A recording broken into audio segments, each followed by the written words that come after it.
from the list. So final disposal 2 to 20. We are going to file counter just now also. I 215 or tomorrow. Yeah, file करिए ना. मुझे Thursday को mister Sunil Kumar को award मिला Thursday को. Authority just आए हैं, just sign हो रहा है और हम लोग फाइल को. First appeal में क्या काउंटर फाइल करें? वो जवाब अपना जो भी अवार्ड के अकॉर्डिंगली हम लोग दे रहे होंगे. सवा दो में रख लिया, हम लोग दे देंगे. अदर साइड कहाँ है? अच्छा आप करिए ना, फाइल करिए ना, आप कोर्ट में ही तो लेके आएंगे ना. हाँ हाँ मतलब आए साइन हो रहा है और हम लोग लेके आए. ठीक है आइए. From daily list underwriting for final disposal item 1 second appeal 453 of 2016.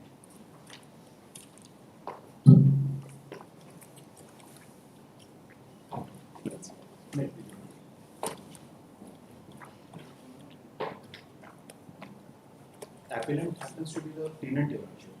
This is the second appeal by the tenant.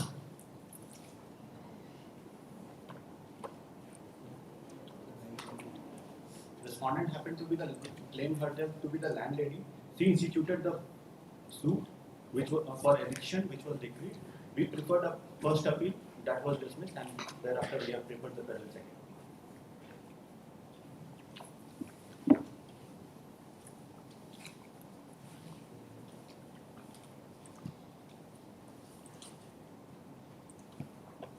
There are 5 substantial questions of law which have been framed in this case, Your Lordship. Order dated. Order dated 4/8/2022. 3 substantial questions of laws were framed, and subsequently by order dated 12/11/2024, 2 additional substantial questions of laws were framed.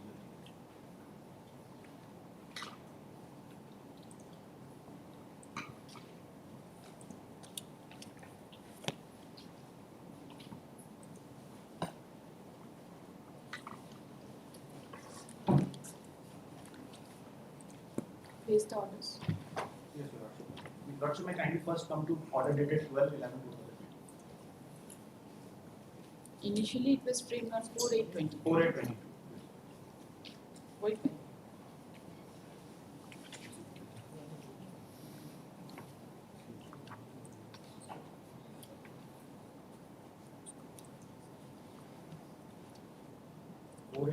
This appeal will be heard on the following question of law.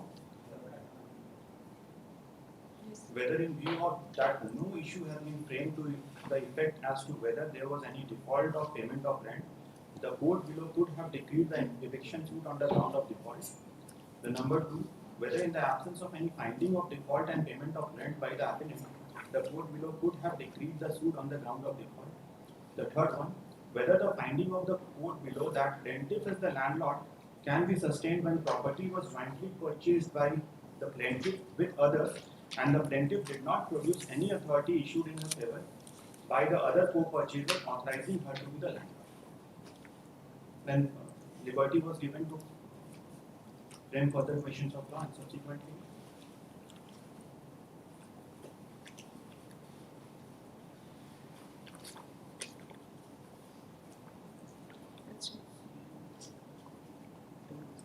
the main point, Your Lordship, the learned court below. Which substantial question of law are you addressing first? The order which have been framed by order dated 12/11/2020. Roman 1 or Roman 2? Both, Your Lordship. I'll be addressing both one by one. First, So I just want to Roman 1 and then Roman 2.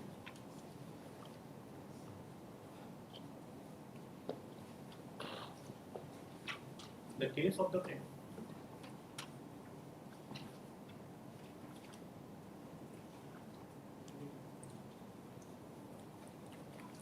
You first place the plaint and the written statement.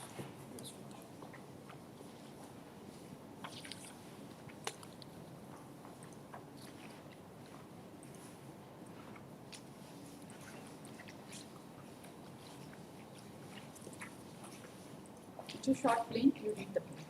Plaintiff. May I just?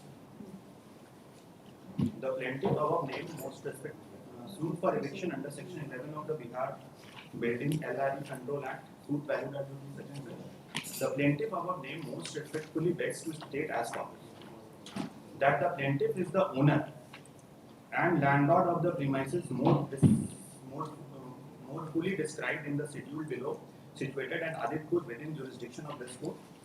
That in the year 1971, the husband of the plaintiff, along with 3 others, had purchased a piece of land adjacent to the scheduled premises, on which a multi-storied building has been constructed, commonly known as Anand Bhavan.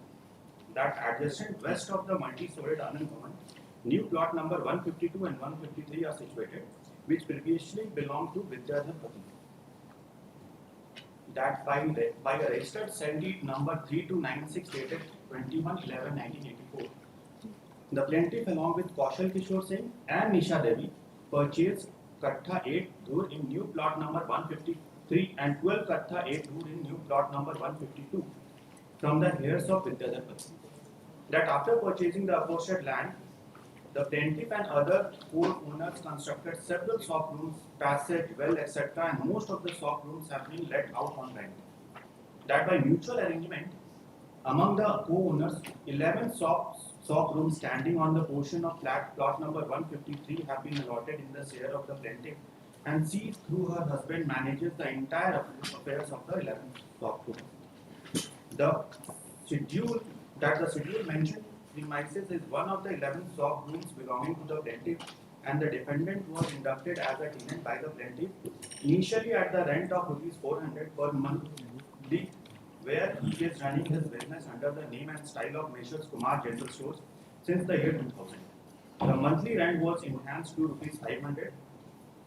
That the defendant was paying regular rent to the plaintiff, but since January 2003, he has stopped paying rent to the plaintiff. That in spite of repeated demand by the plaintiff, the defendant did not care to pay the due rent. The plaintiff, through her lawyers, sent a legal notice by registered post on 10/9/2003, demanding payment of due monthly rent. The defendant duly received notice and sent a reply through his lawyer, denying existence of any relationship of landlord and tenant. That the plaintiff begs to submit that she is the rightful owner and landlord of the scheduled premises, and defendant is a tenant under her. The defendant has neglected and refused to pay the monthly rent of the scheduled premises since the month of January 2003, and thereby he has become gross defaulter in the eye of law and liable to be evicted. The cause of action for this suit arose on and from the month of February 2003, when the defendant did not pay monthly rent for the month of January 2003 and is continuing, and all at Aditpur within the jurisdiction of this court. That for the purpose of court with the jurisdiction, the suit is valued at ₹6,000, equivalent to 1 year's rent of the scheduled premises, and ad valorem court fee of the said value is being paid herewith by the plaintiff. That the plaintiff pays for the following reliefs: a decree be passed for eviction of the defendant from the scheduled premises, for recovery of khas position of the plaintiff after evicting the defendant from the scheduled premises, for recovery of due rent from the month of January 2003 till eviction, for the cost of suit, for any other relief or relief to which the plaintiff is deemed entitled. Now, after appearance, the schedule is also given in Lordship at page number 4.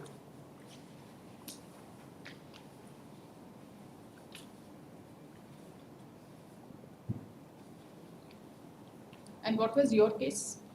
Written statement. My case there that there is no landlord-tenant relationship. I am not the tenant of the plaintiff.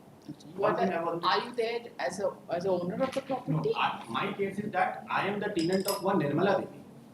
That is the case which happened. That is the reply which was sent by me in the legal notice, as well as this. Tenant of Nirmala Devi. Nirmala Devi. Okay. And in the schedule of the property. Just a minute. Let us understand your claim. You claim to be the tenant of Nirmala Devi. Nirmala Devi sold the property to the plaintiff? No, she has not sold. Both of them finally claimed that plaintiff also claimed that she has purchased the land from Poonam Devi and Chandravati Devi. Nirmala has purchased, the plaintiff. The plaintiff. Plaintiff purchased from Poonam Devi and Chandravati Devi. Exhibit 2 is there. Devi and Chandravati.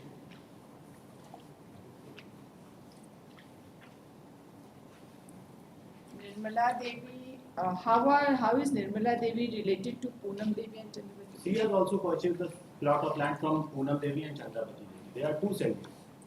One executed in favor of Nirmala Devi in the year 1993, which is Exhibit D. Let me just understand this. The property originally belonged to whom? Their case was that they, Papana case. Your Lordship, I have Mera prepared a case- diagram my of case the is entire property. It will be very beneficial उनको for भी this honorable court. उनको भी दीजिए. हाँ, उनको भी देंगे. my case is that If I property may was explain belonging also. to आपका नहीं. हम पूरा एक्सप्लेन कर दें क्या एग्जैक्टली है, फैक्ट्स खाली एक्सप्लेन कर दें. अपीलेंट को का फैक्ट आप क्यों एक्सप्लेन करना चाहते हैं? और ये नहीं, हाथ जो से बना admitted हुआ fact कैसे है वो नहीं खाली आया? explain It कर is not absolutely, it is not legible. इस तरह से नहीं चलेगा. नहीं, ये जो डायग्राम हम बनाया है ये डायग्राम हमको legible नहीं है. my case is देखो, that हम- whole property was belonging to Poonam Devi and Chandravati Devi. Just a minute. Suit property was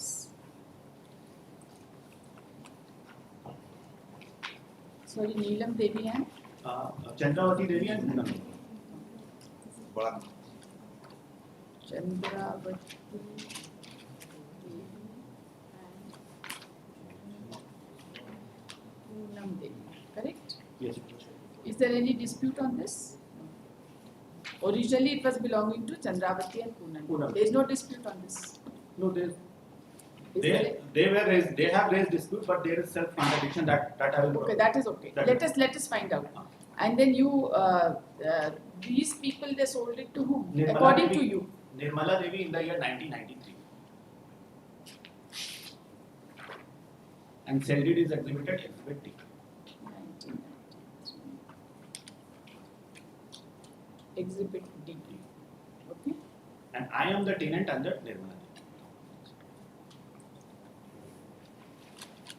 Defendant under Nirmala Devi. And this is the case of the defendant. This is the case of the defendant. What is the case of the plaintiff? Plaintiff has firstly set out the case that in the year 1971, plaintiff and other persons purchased adjacent plot of land where Anand Bhavan has been constructed. Subsequently, they also purchased the present suit property From where? From whom? from Vidyadhar Pati and two others.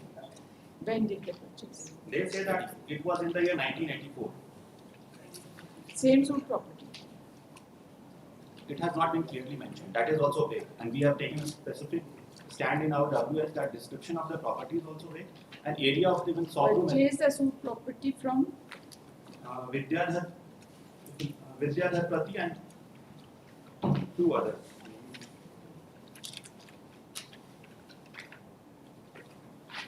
It has been stated that it has been registered sale deed, registered sale deed exhibit, Exhibit 1.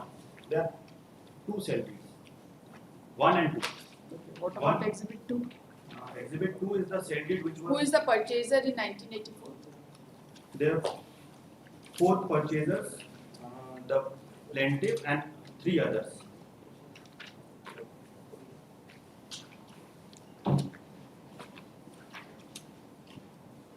Okay. And then what is the other sale deed? Other sale deeds exhibited by the plaintiff is that which shows that in the year 2000, same Poonam Devi and Chandravati Devi, she sold some portion of the land in favor of the plaintiff.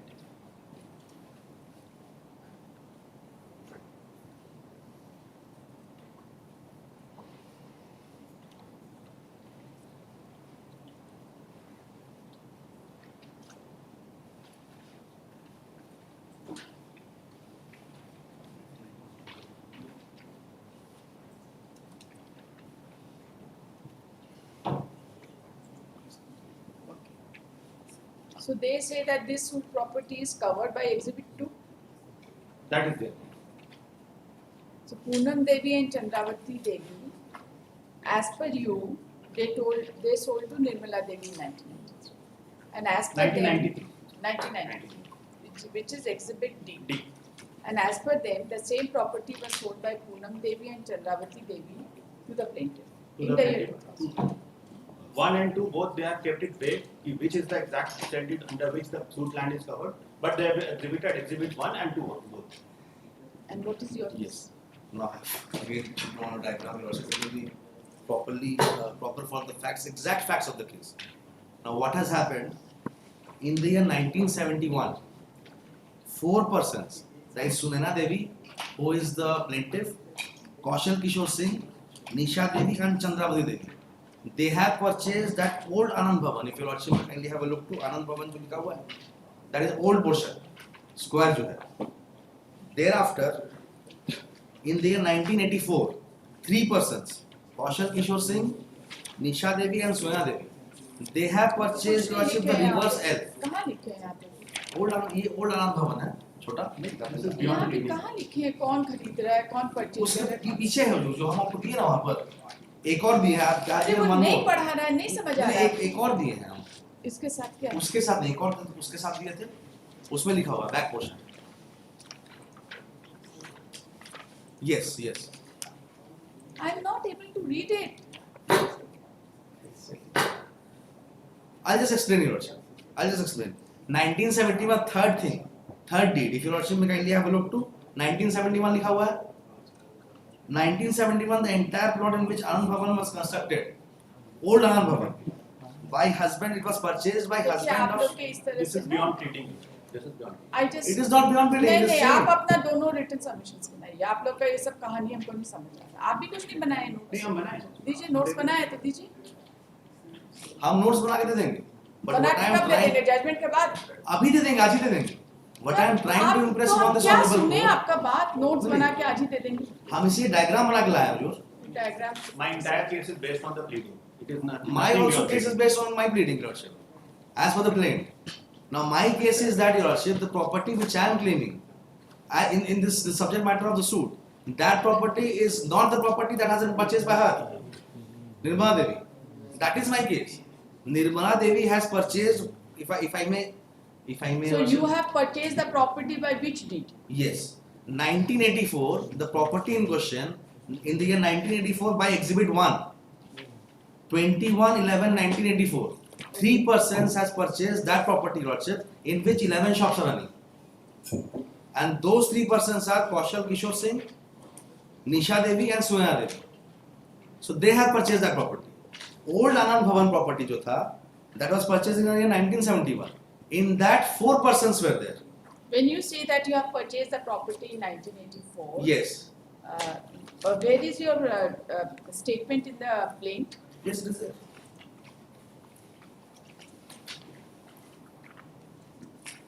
Para 4. Yes. Read it please. That the registered sale deed 3296 dated 21/11/1984, the plaintiff along with Kaushal Kishore Singh and Nisha Devi, 3 persons are there, purchased Katha 8 Dhur, 1 Katha 8 Dhur in new plot number 153 and 12 Kathas 8 Dhur in new plot 152. Now in these 2 properties also part में बना था 11 shops. Now what is These 2 properties, 1 property only. नहीं 2 है ना, एक आपका है 1 कट्ठा 8 धूर जो plot number new plot number 152 में है. 1 कट्ठा 8 दूर, 12 कट्ठा 8 दूर. नहीं एक पहला वाला 1 कट्ठा 8 धूर न्यू प्लॉट नंबर कौन सा पहला वाला? You इसी में read लिखा para हुआ है. 4. इसीलिए पैरा 4 itself. हाँ ये. निशा देवी परचेज 1 कट्ठा 8 धूर, 1 कट्ठा 8 धूर. आप जरा इसको para 4 फिर से पढ़िए. वही पढ़ रहा था उसको. पढ़िए. That by a registered sale sale. deed number 3296 dated 21/11/1984, the plaintiff along with Kaushal Kishore Singh and Nisha Devi purchased 1 1 कट्ठा. जुड़ गया है purchased के साथ. हाँ वो छोड़ गया है कि 1 है वहाँ लिखा हुआ. अच्छा. Purchased 1 kattha 8 dhur in new plot number 153. This is one. And 12 kattha 8 dhur in new plot number 152. So 2 properties were purchased.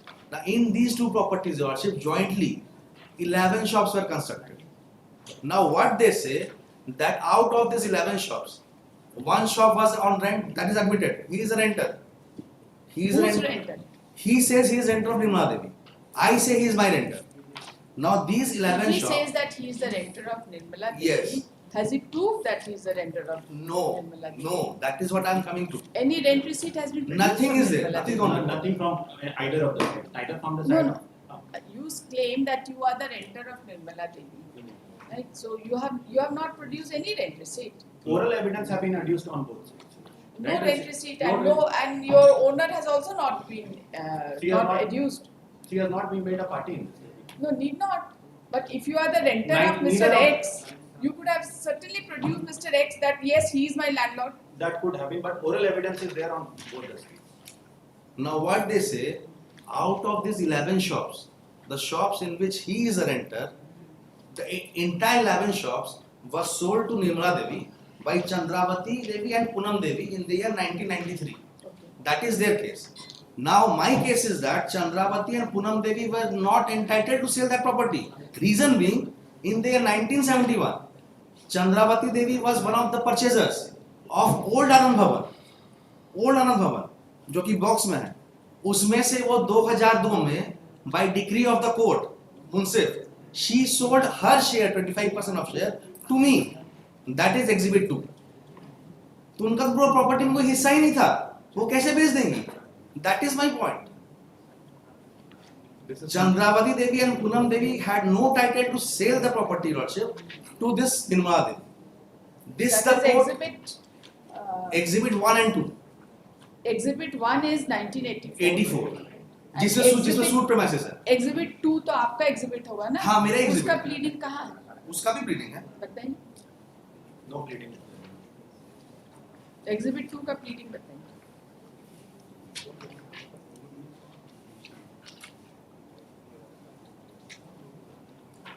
Completely beyond pleading.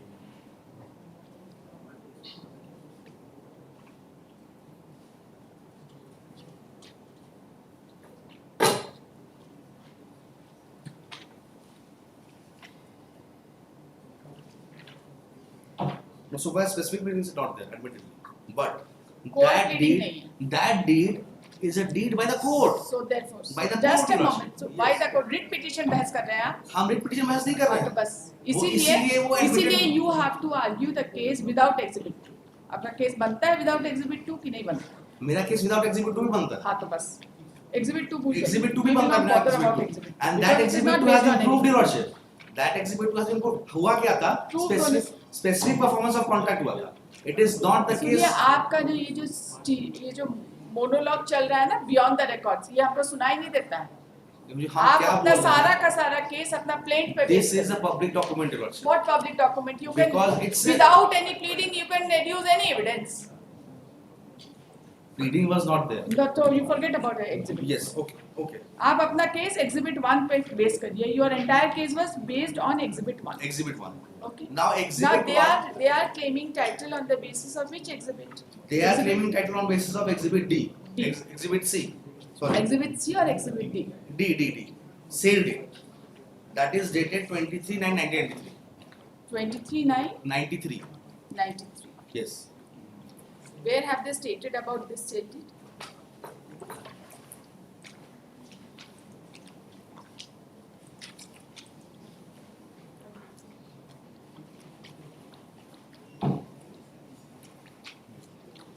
Paragraph number 22. 22, yes. Of the registry.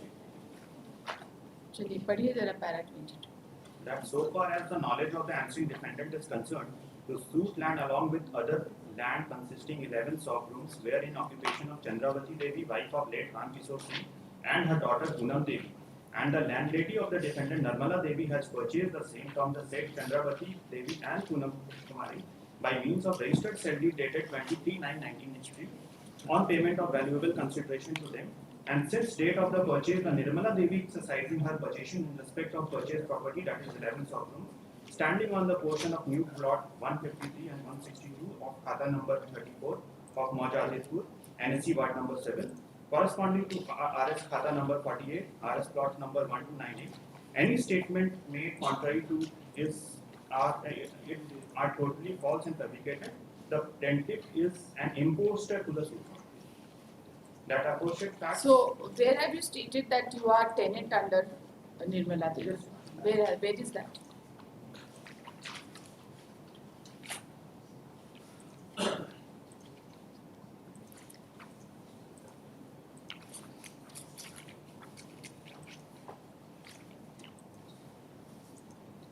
Paragraph 18 and 19.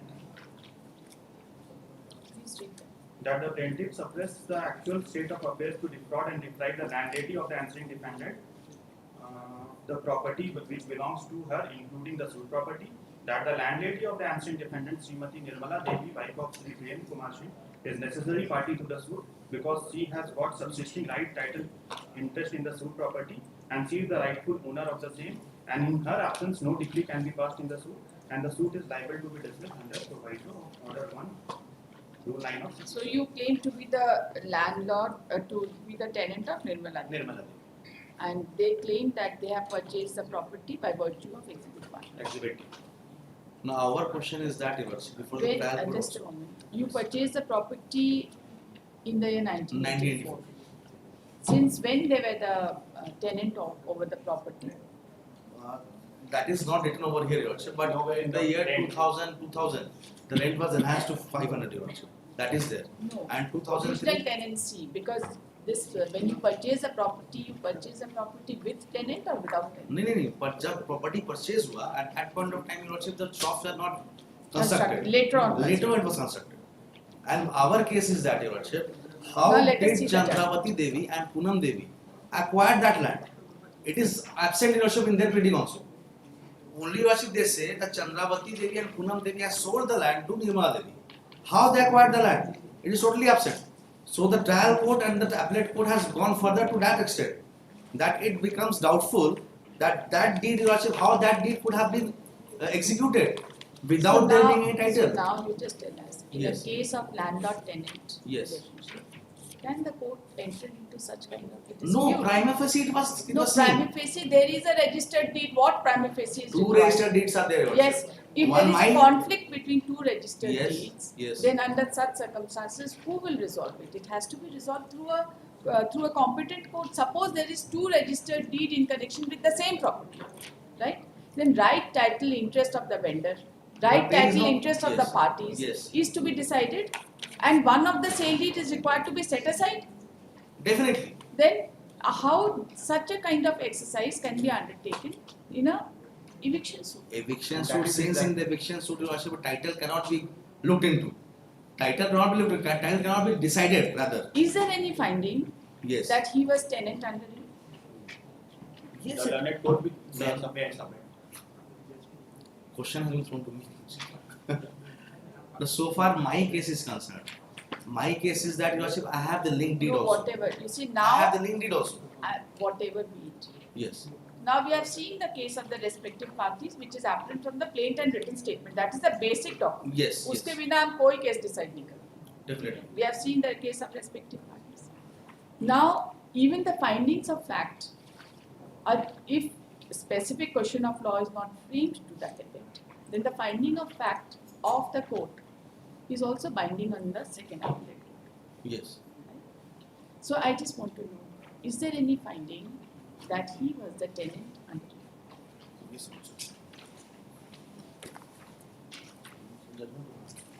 अब आप लोग दोनों judgement place कर लो दोनों court का. हाँ? हम press कर रहे हैं. उससे पहले हम फाइंडिंग दिखा रहे हैं. अरे आप फिलहाल को बहस कर रहे थे, आप इतना एंशियस क्यों हैं? नहीं, फाइंडिंग हम दिखा रहे थे. हाँ कोई बात नहीं, अब हम बस इतना ही Judgment है, बोलकर अब आप पढ़िए जजमेंट. जजमेंट पढ़े, यही वाला जजमेंट. नहीं ये let him read it. Trial court judgement. Mainly. Therefore, you see, the reason for saying this is that one of the question of law which has been framed, that there is no question framed as to whether you are a defaulter. Yes. But at the same time, there is a question framed whether there was a cause of action or not. And cause of action as per the suit is only one thing, that is default in payment. Cause of action. एक ही cause of action है आपके suit में, जो भी suit file किया इन्होंने suit file किया. The only cause of action is default in payment. Payment. So when we see the cause of action, who are the claimed, so that is the cause of action. There is no other cause of action. तो इसीलिए ये question of law is when seen in the light of the plain is covers the issue as to whether there was a default in payment of rent. That's just my observation, right? So that is why I asked you to read them. Now let us see the findings. First you read the trial court judgment, then we read the appellate court.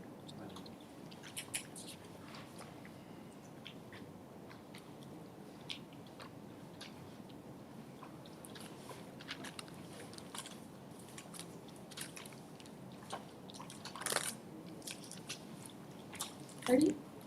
Plaintiff has been filed a suit for eviction under Section 11 of the Bihar Building and Control Act. The plaintiff case in brief is that plaintiff is the owner and landlord of the premises more fully described in the schedule as plain. We are seeing the case of respective parties. Okay?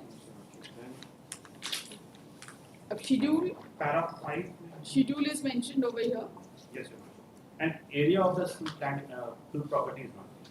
Okay, area is not there, but Not. it's a portion of plot number, new plot number 153. In khata number 34. Number 1. Even if the area is not there, but the identity is very clear. Identity is Very clear. Correct? उसके बाद पढ़िए. आपका written statement आ गया. yes, Your Honor. उसके बाद आप issues Issue. जरा पढ़िए. Whether the suit is maintainable in its present form and for the relief claimed. 2. Whether the plaintiff has got any cause of action to file the suit. 3rd. Whether the suit is barred by law of limitation. Whether the suit is barred by specific relief act. Whether there exists any relationship of landlord and tenant between plaintiff and the defendant. Whether the suit has been properly valued. Whether the suit is barred for non-joinder of parties. Whether Nirmala Devi and not the plaintiff is the landlord of the defendant. Whether the plaintiff is entitled to any relief as claimed. So the relevant points of law would be point of law number. This question would be issues would be 2, 5, and 8. Correct? चलिए पढ़िए. In Fine. support of their case, the plaintiff have examined altogether 7 witnesses. They are PW1 Sri Amit Kumar Singh, PW2 Dharmendra Kumar, PW3 Dharamveer Kishore Singh, PW4 Sunaina Devi, plaintiff of himself, PW5 VS Gopal, PW6 Vishwanath Agarwal, and PW7 Ratan. The plaintiff have also proved the following documentary evidence. Exhibit 1, certified copy of sale deed number 3296 dated 21/11/84. Exhibit 2, certified copy of sale deed number 2955 dated 7/9/2002. On behalf of the defendant, altogether 5 witnesses examined. They are DW1 Prasenjit Ghosh, DW2 Satyendra Kumar, DW3 Arvindra, DW4 Akhileshwar Sharma, DW5 Sunil Kumar, the defendant himself. On behalf of the defendant, the following documentary evidence have been proved. Exhibit A, advocate notice dated 10/9/2003. Exhibit A by 1, reply of the advocate notice dated 13/9/2003. Exhibit C, postal receipt. Exhibit D, certified copy of registered sale deed number 3086 dated 23/9/93. Issue number 5, this is the most important issue in this suit, and finding of this suit is going to have a direct bearing on the rest of the issues of the present suit, and therefore this issue is being discussed first and elaborately. The question of relationship of tenant and landlord is a question of fact which has to be traced from evidence put forward by the parties. While the plaintiffs have examined into total 7 witnesses, the defendants have examined altogether 5 witnesses. PW5 is the formal witness and advocate clerk, but his evidence is not admissible because this witness stated in his cross-examination that I am not a witness and not my signature in the sale deed. PW6 Vishwanath Agarwal is a formal witness and advocate clerk who has proved Exhibit 2. PW7 Ratan Lal is a formal witness, bench clerk to DJ Court, who has proved the Exhibit 1. PW1 Amit Kumar Singh is the material witness. This witness is stated in examination in chief that I am also a tenant of Dharamveer Kumar Singh, Kishore Singh, and stated in para 6 in examination in chief, defendants paid to rent to Dharamveer Babu but dropped to pay rent from January 2003. PW2 Dharmendra Kumar is a material witness and stated in para number 1 in examination in chief, I was working before the plaintiff's husband factory, and also stated in para 3, Sunaina Devi, wife of Dharamveer Babu, is the landlady, and stated in para number 5, defendant was paying rent regularly, but January 2003 has stopped paying rent to the plaintiff. And PW3, Dharamveer Kishore Singh is the material witnesses and most important witness in this case because he is as the husband of the plaintiff and stated in para number 3 in examination in chief, the adjacent west of multi-story built Anand Bhavan new plot number 152 and 153 are situated which previously belonged to Vidyadhar Pati, and also stated in para number 4, the plaintiff along with Kaushal Kishore Singh and Nisha Devi purchased 1 kattha 8 dhur in new plot number 153 and 12 kattha 8 dhur in new plot number 152 from the heirs of Vidyadhar Pati. And also stated in para 6, by mutual agreement among the possessors, 11 soft rooms standing on the portion of plot number 153 having been allotted in the share of the plaintiff. And she, through her husband, managed the entire affairs. And also stated in para number 9, defendant paying rent regularly, but since January 2003, he has stopped paying rent to plaintiff. And cross-examination para number 17 and para 43 supported the case of the plaintiff and corroborate the examination in chief. This witness stated in paragraph number 38, 39, 40 denial of his statement, and BW4 plaintiff himself supported the case in examination in chief, and in cross-examination para number 43 stated that disputed soft rooms and Anand Bhavan with stand was previously belonged to Vidyadhar Pati. In para 25, 26 in his cross-examination, this witness stated that 11 soft rooms, but she is not in a position to say landlord when he saw the disputed premises, and does not in a possession to say the length and breadth of the suit room.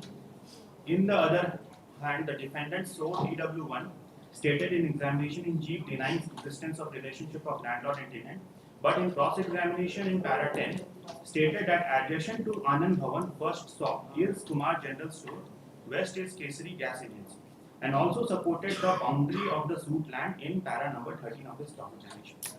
DW2 in cross-examination supported the suit land in para number 10 and stated that the ownership of the suit land is Nirmala Devi and does not say in position say to khata number and plot number, and does not see any sheet of paper with regard to suit.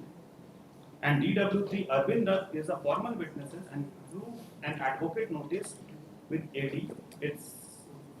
And DW4 Akhileshwar Sharma in his cross-examination para 14 stated that he does not say who filed this suit and he does not say what for this suit is filed. DW5 Sunil Kumar himself stated in para number 7 in examination in chief, 11 soft rooms standing in the portion of new plot number 153 and 162 of khata number 34 Maujat Aditpur and ward number 7, and denial the existence of any relationship of landlord and tenant. In his cross-examination, para number 16 supported the schedule of the suit land stated in para number 17. I do not see any paper regarding ownership of Chandravati Devi and Poonam Devi, and also admits that this land is allotted to Sayar. And also admits in para number 22, my shop is joined to Godown, and Godown is also joined to the shop of Sunaina Devi. And also stated that his 10 to 20 shop room is there. And further stated in para number 31, I could not produce any sheet of paper to show that this suit land belongs to Chandravati Devi and Poonam Devi. Peruse the certified copy of registered sale deed number 3086. Just a moment. The scheduled property, as per the schedule has been established and identified by all. Yes. This is plot number 153 only. Yes. It has got no reference to any other plot. Correct? Schedule. Only new plot number 153 recorded under new khata number 34 and boundary given. The defendant in the cross-examination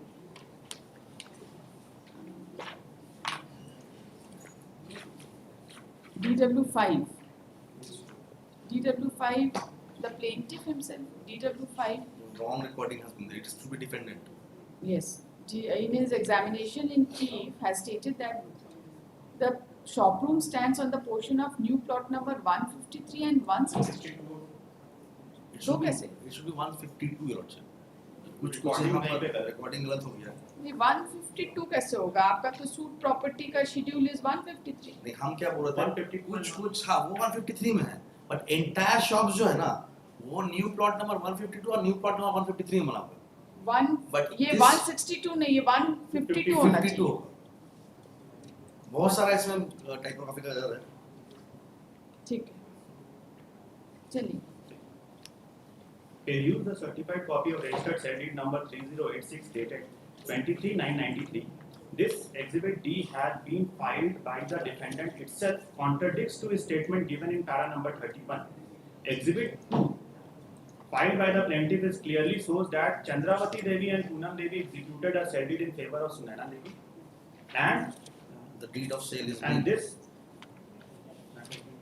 नहीं, where was this it? scheduled premises is mentioned in exhibit D filed by the defendant. It is apparent that exhibit D is not a valid.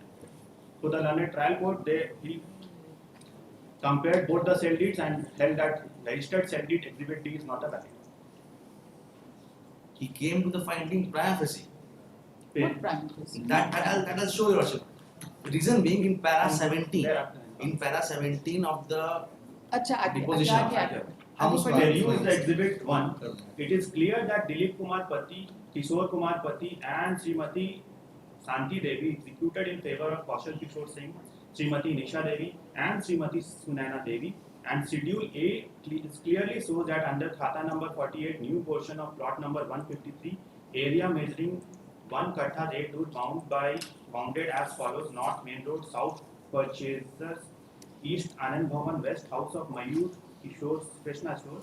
If the facts and circumstances of this case are discussed above, it is clear that plaintiff proved a prima facie title of this land. Exhibit 1 and 2 recital. This is just a moment. In exhibit 1, it is khata number 48, new portion of plot number.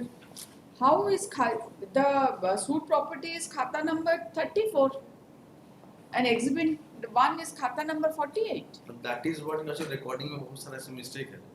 तो देखेंगे ना आपकी record आता किस लिए? बताइए, गलती है तो बताइए, गलत रिकॉर्डिंग है. बहुत सारा recording गलत है. ये भी recording गलत आपसे है. ये पूछ रहे हैं एग्जिबिट 1 में खाता नंबर 48 लिखा है कि नहीं वो हम लिखा देख है? लेते हैं.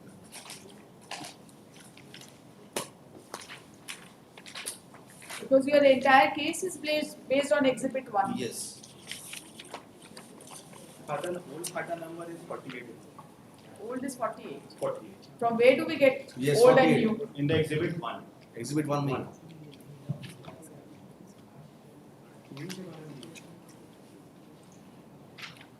इस वक्त तो न्यू बना नहीं.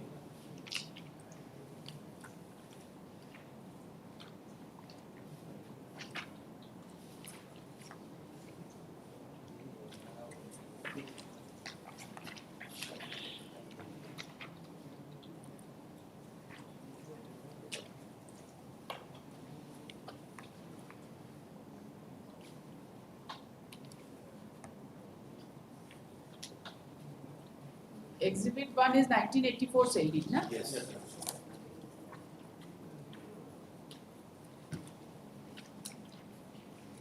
Sixth page में schedule दिया हुआ है. Schedule A and Schedule B is on 7th page. If I may Schedule A read क्या है? in district Singhbhum, pargana Saraikela, district registry office Chaibasa, sub registry office Saraikela, Maujadatpur PO and PS Adityapur under khata number 48. New portion of plot number 153. Area measuring 1 kathas 8 dur. 1 kathah is wood, northern side 17 feet 9 inch, southern side 36 feet 9 inch, then eastern to western तो side. खाता number 34 हम कहाँ से पढ़ें? From where do I read खाता number 34? Because your scheduled property is खाता number 34. That is the recording problem. Recording नहीं है. आपका सेल डीड है ना, उसमें गलत लिखा है. Sale deed 48 है. तो आपका शेड्यूल ऑफ प्रॉपर्टी गलत लिखा है. ट्रायल कोर्ट जजमेंट में schedule of properties khata number 34 and your sale deed is indicating khata number 48.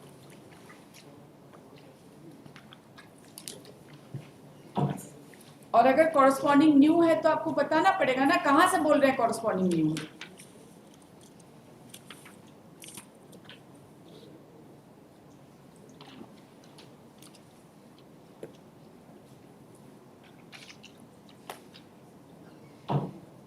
That is why they say there is complicated question of right title interest possession. बताइए, this is your sheet anchor. Exhibit 1 match कराइए, match करिए इसको exhibit 1। In this year's all khata number 48 is written, and in my plaint schedule में kindly be seen. कहाँ लिखा है? Under खाता number 48। नहीं, यहाँ पर देखा जाए शेड्यूल बी, शेड्यूल बी हम पढ़ रहे हैं। शेड्यूल बी में लिखा है old khata number 48, 7th page, page number 7 of the sale deed, second last page देखा जाए। Old old khata khata number number 48, new khata number, new khata number यहाँ लिखा हुआ है कहाँ? प्लेंट में। प्लेन पे Schedule of कहाँ से property। आप क्या चीज दिखाइएगा? हम ये दिखाना चाह रहे हैं कि पहले वो 48 था तो 34 हो गया। ये कहाँ से बोल रहे हैं? ये तो प्लेंट से ही पता चल रहा है मुझे। प्लेन में शेड्यूल ऑफ प्रॉपर्टी देखा जाएगा, न्यू खाता नंबर 34 लिखा हुआ है पेज 4 में, ओल्ड खाता का जिक्र नहीं है।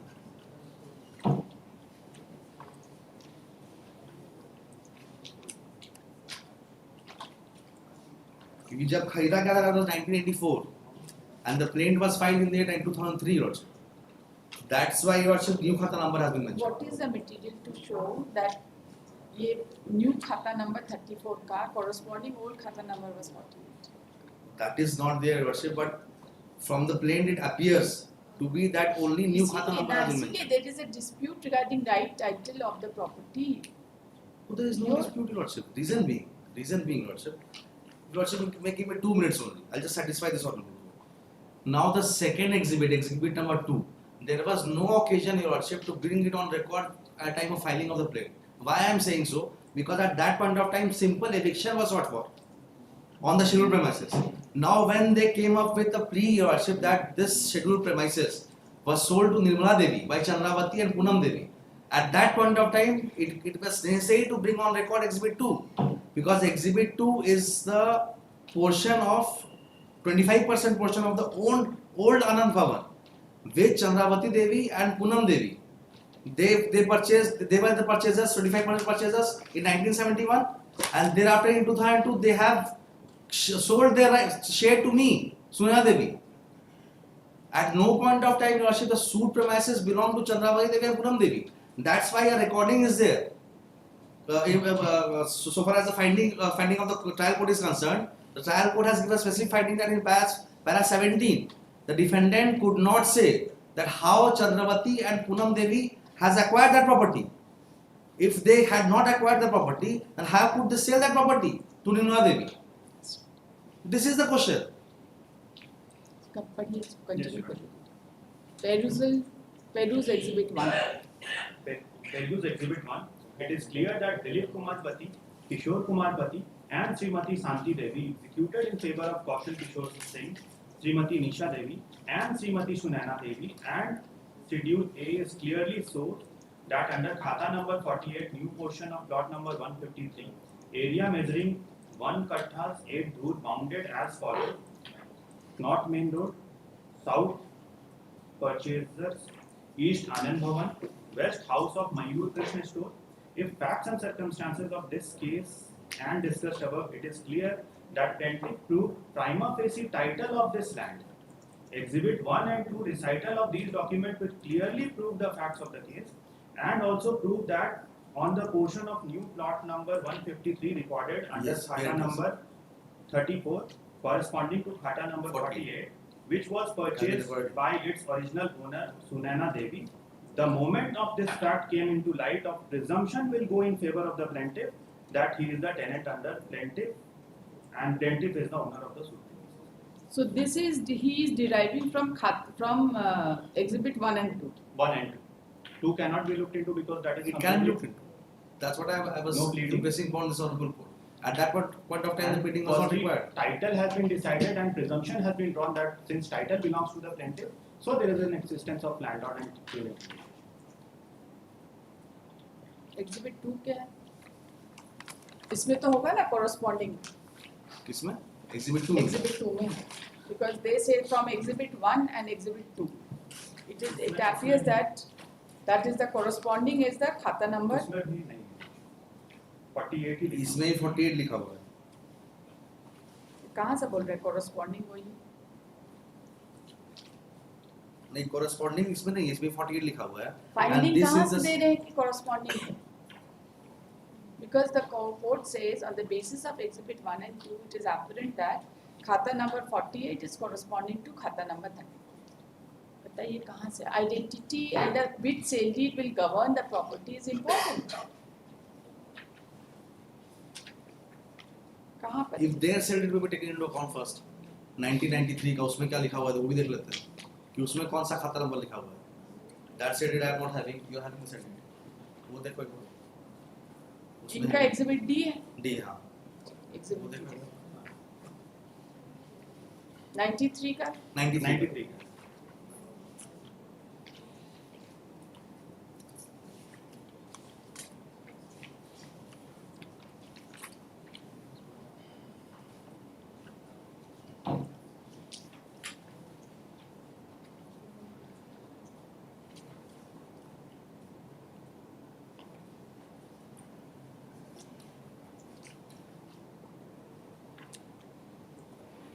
Page number 5 में, although it is new खाता number 34, 34, new plot number 153, and 162. 162 And corresponding to old खाता number 48 and old plot number 1298. The shop standing, इसको थोड़ा पढ़िए तो the shop standing पढ़िए. 66 new plot number such and such. and नहीं ऐसे सच मत पढ़िए भाई हमको नहीं समझ में आता. ऊपर से new पढ़िए. plot number 1. The shop standing in Mahua Town. Mahua क्या है? Mauza Ward number 7. NAC Adityapur. Under new खाता number 34. New plot number 153 and 162. Add measuring an area of 66 feet into 7.5 feet with 11 shops with go down with furniture and fixtures and bounded by आप not एक line छोड़ दिए. New खाता number 34, new plot number 153 153 and 162. and 162 corresponding to old खाता number 48, old plot number 1298.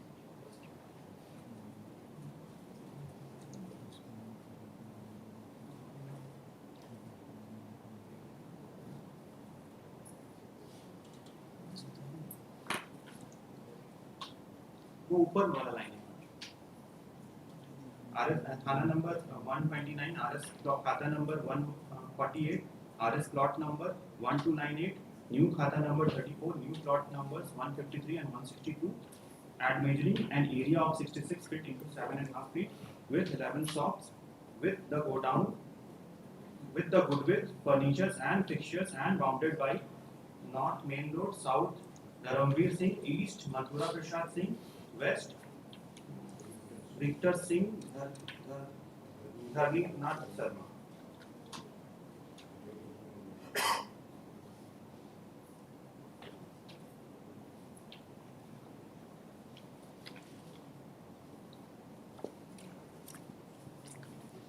इसमें भी east Mathura Prasad Singh है. इसका जो बाउंड्री दिया हुआ है east is Mathura Prasad Singh right.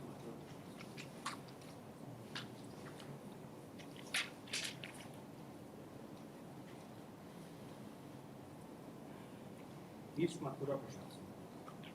In the plate also.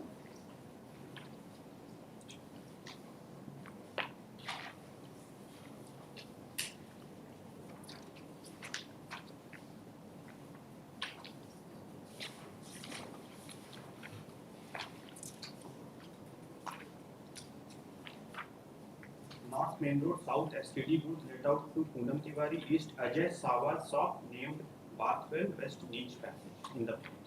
In the plate. That तो is आपका आइडेंटिटी और property is different. It is not one and same. नहीं, not one.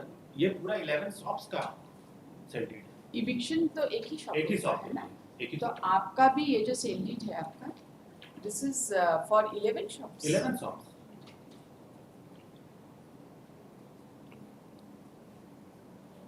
Measuring an area of 66 feet into 7.5 feet. 7.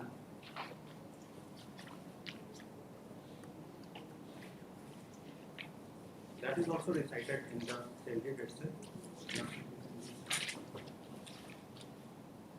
66 feet into 7.5 feet with 11 shops. That's With 10.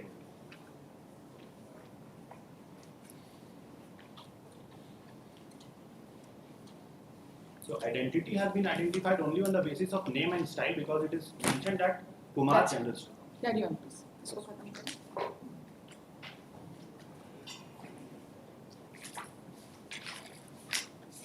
Issue number 8 पढ़िए. Issue number 8. Issue number 5 is decided in favor of plaintiffs. Then it is clear that Nirmal Devi is not the landlord of defendant. Accordingly, this land issue is decided in favor of plaintiff. Issue number 4 and 6. These issue is also decided in favor of plaintiff as there is no material, no record against the plaintiff. The parties to the case has not contested seriously to the issue. Accordingly, this issue is fit to be decided in favor of plaintiff. Issue number 7. According to WS of defendant and exhibit D are shows that Nirmal Devi and Poonam Devi is not added to this suit, and during the course of argument defendant lawyer submitted that suit is barred for non-joinder of parties. With regard, I have to say that exhibit 1 clearly shows that suit land belongs to plaintiffs, and exhibit 2 clearly shows that Chandramati Devi and Poonam Devi executed decree in favor of Sunana Devi, where deed of the sale deed is being executed by the court of martial. Hence, it is prima facie shows that exhibit D is falsified, and during evidence established by plaintiff after purchasing the aforesaid land, the plaintiff and other co-owner constructed several shop rooms, passage, and most of the shop rooms have been let out on rent and mutual arrangement among co-owners. 11 shop rooms standing on the portion of plot number 153 having been allotted in the share of the plaintiff. Above discussion, it is clear that the suit is not bad for non-joinder of parties. Above discussed, it is fit to be decided from in favor of the plaintiff against the defendant.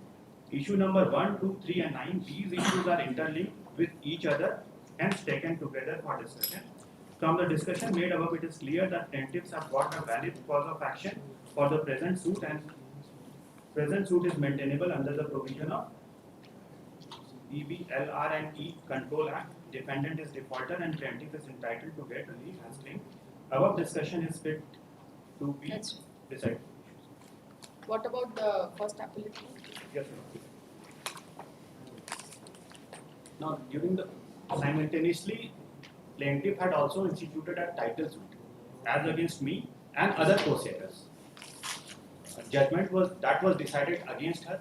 We have brought that judgment in the learned appellate court by way of additional evidence that has been marked exhibit E and F. That will also be released. I am reading the So title has been decided in your favor. no. Her title suit has been dismissed, Okay. not decided in me. Okay. You are not claiming title. No, I am not Otherwise claiming also- title. But she had instituted a title suit as against me, and there is a specific finding Title also suit as against you for Me? recovery. declaration of right title. Did you also claim title over No, no. There also my case was also the same. So since the property was purchased by 3 persons, therefore your worship, a title suit was dismissed against me. And the citation of the plaintiff has been completely demolished by the other two co-sierras who filed their written statement, and that finding has been recorded in that written statement in the title suit in the title suit, claiming that he is a stranger? claiming that these 11 soft does not belong to the plaintiff. Her case was that she along with 2 others has purchased the jointly. Okay, let's see. Appellate court.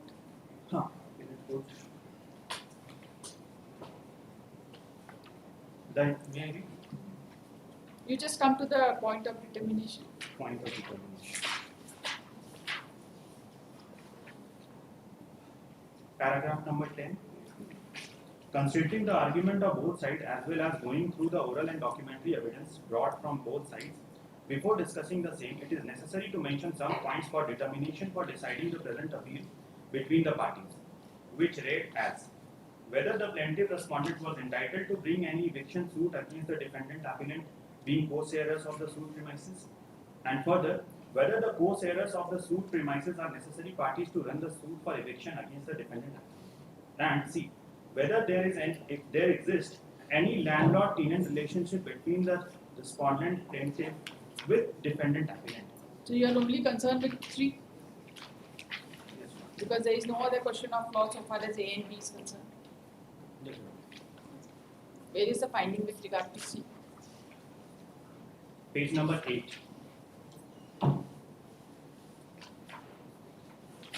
Start from page number 8. Yes, page number 8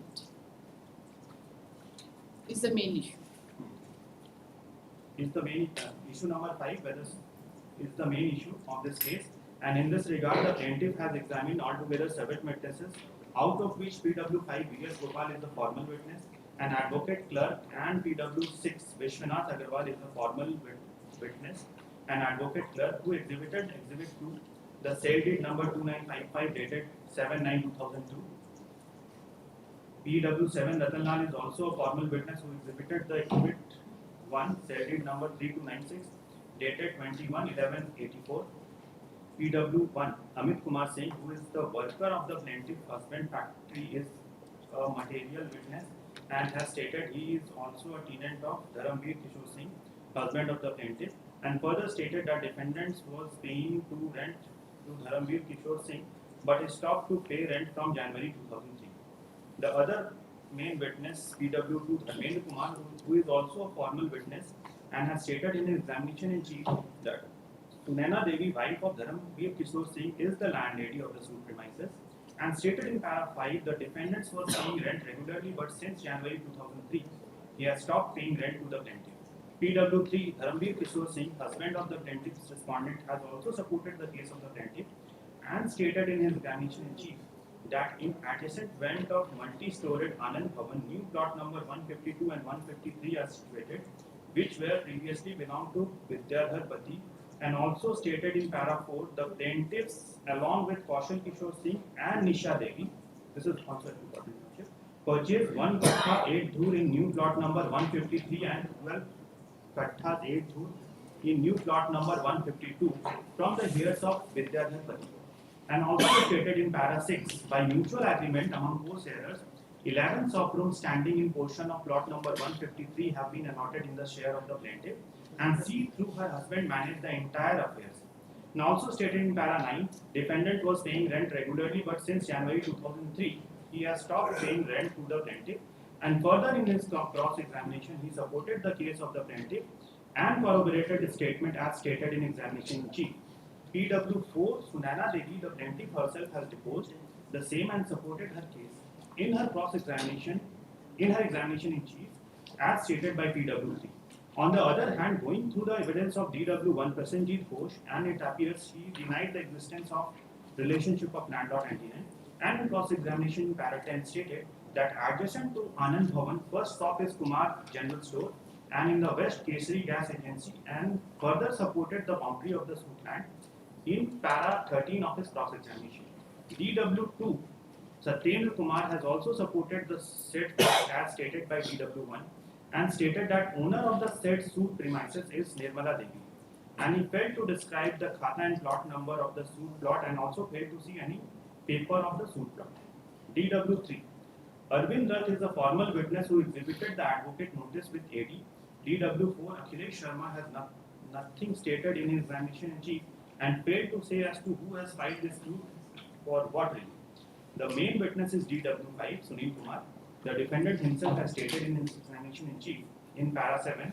He has admitted this fact that 11 shops standing on the portion of new plot number 152 and 153 of khata number 34 Moja Aditpur and ward number 7, and he denied the existence of any relationship of landlord and tenant with the plaintiff respondent. And further in his cross-examination stated that he has not seen any paper regarding the ownership of the suit property in the name of Chandravati Devi and Poonam Devi. And he admitted also that this land is allotted to there, and further he admitted this fact in para 22 that his shop is joined to Godown and Godown is also joined to shop of plaintiff Sunaina Devi. And further he has failed to produce any sheet of paper and he is unable to produce any paper. Para 22 is what? The deposition. Yes, what is it? Para 22.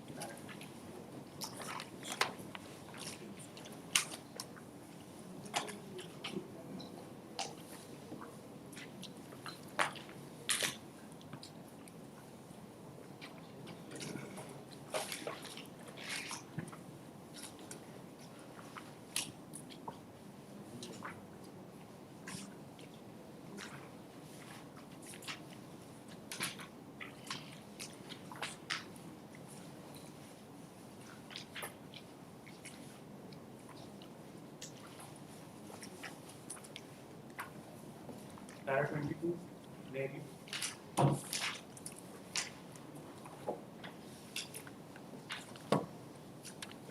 Just a minute.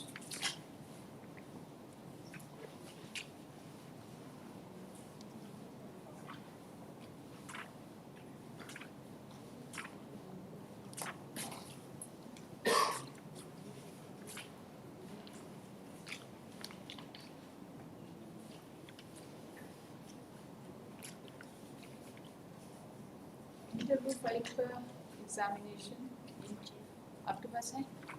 DW5 का हाँ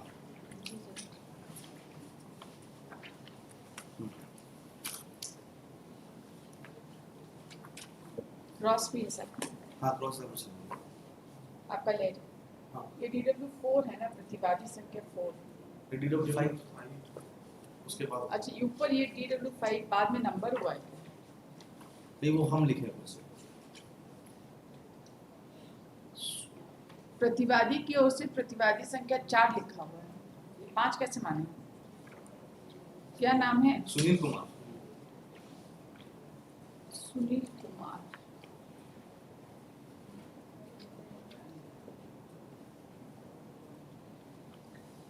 तो इसमें भी लिखा हुआ है 4 का बयान, यही है क्या सुनील? वही है सुनील तो DW5 कैसे आ रहा है? दो बार DW4 कौन है? 4 है अखिलेश्वर शर्मा। अखिलेश्वर सर। 5 भी हुआ कि Typing वो mistake है। 5 इज सुनील, टाइपोग्राफिकल एरर। चलिए इसको रख लीजिए आप चलिए पढ़िए। Para 22, मेरे दुकान सटे गोदाम है, गोदाम से सटे दक्षिण सुनैना देवी का मकान है। वह मकान कितना बड़ा है नहीं कह सकते, उनका भी दुकान है 10-20, तो उनका दुकान है लगभग 8 का हम 10 शॉप मेरा भी है 10-20 है, वो बगल वाले का। फर्स्ट स्टॉप इज माइन, उसके बगल में गोडाउन है, उसके बाद दूसरे प्रॉपर्टी।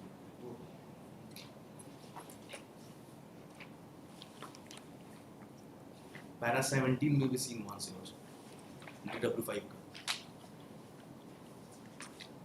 चंद्रवती व पूनम देवी के नाम पर जमीन है, इसका कोई कागज नहीं दिखाया।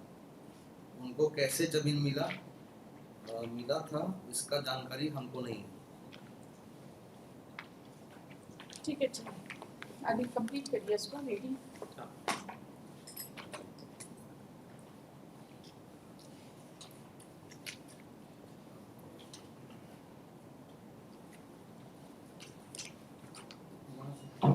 Para 22. हाँ Para 22, that his shop is joined to Godown, and Godown is also joined to shop of plaintiff Sunana Devi. And further, he has failed to produce any sheet of paper, and he is unable to produce any paper to show that the said land belongs to Chandravati Devi and Poonam Devi, which is contradictory with respect to the certified copy of registered sale deed number 3086 dated 23/3/93, filed by this witness, that is exhibit D. In this regard, going through the document as Exhibit 2, filed by the plaintiff, clearly shows that Chandravati Devi and Poonam Devi have executed a sale deed in favor of Sunana Devi for the said situate premises as mentioned in Exhibit D, filed by the defendant, and further Exhibit 1, certified copy registered sale deed clearly established that Dilip Kumar Pati, Kishore Kumar Pati, and Srimati Shanti Devi executed a sale deed in favor of Kaushal Kishore Singh, Srimati Nisha Devi, and Srimati Sunana Devi, the respondent plaintiff, and the sale deed clearly shows under Khata number 14, new plot number 153, area measuring 1 kattha 8 dur, bounded as follow: North Main Road, South Purchasers, East Anand Bhavan, West House of Mayur Krishna Store, and it clears that plaintiff is co-sharer in the suit premises along with Kaushal Kishore Singh and Nisha Devi. Her case was that she is the owner. There is no pleading that she is the co-owner, but court has come to it.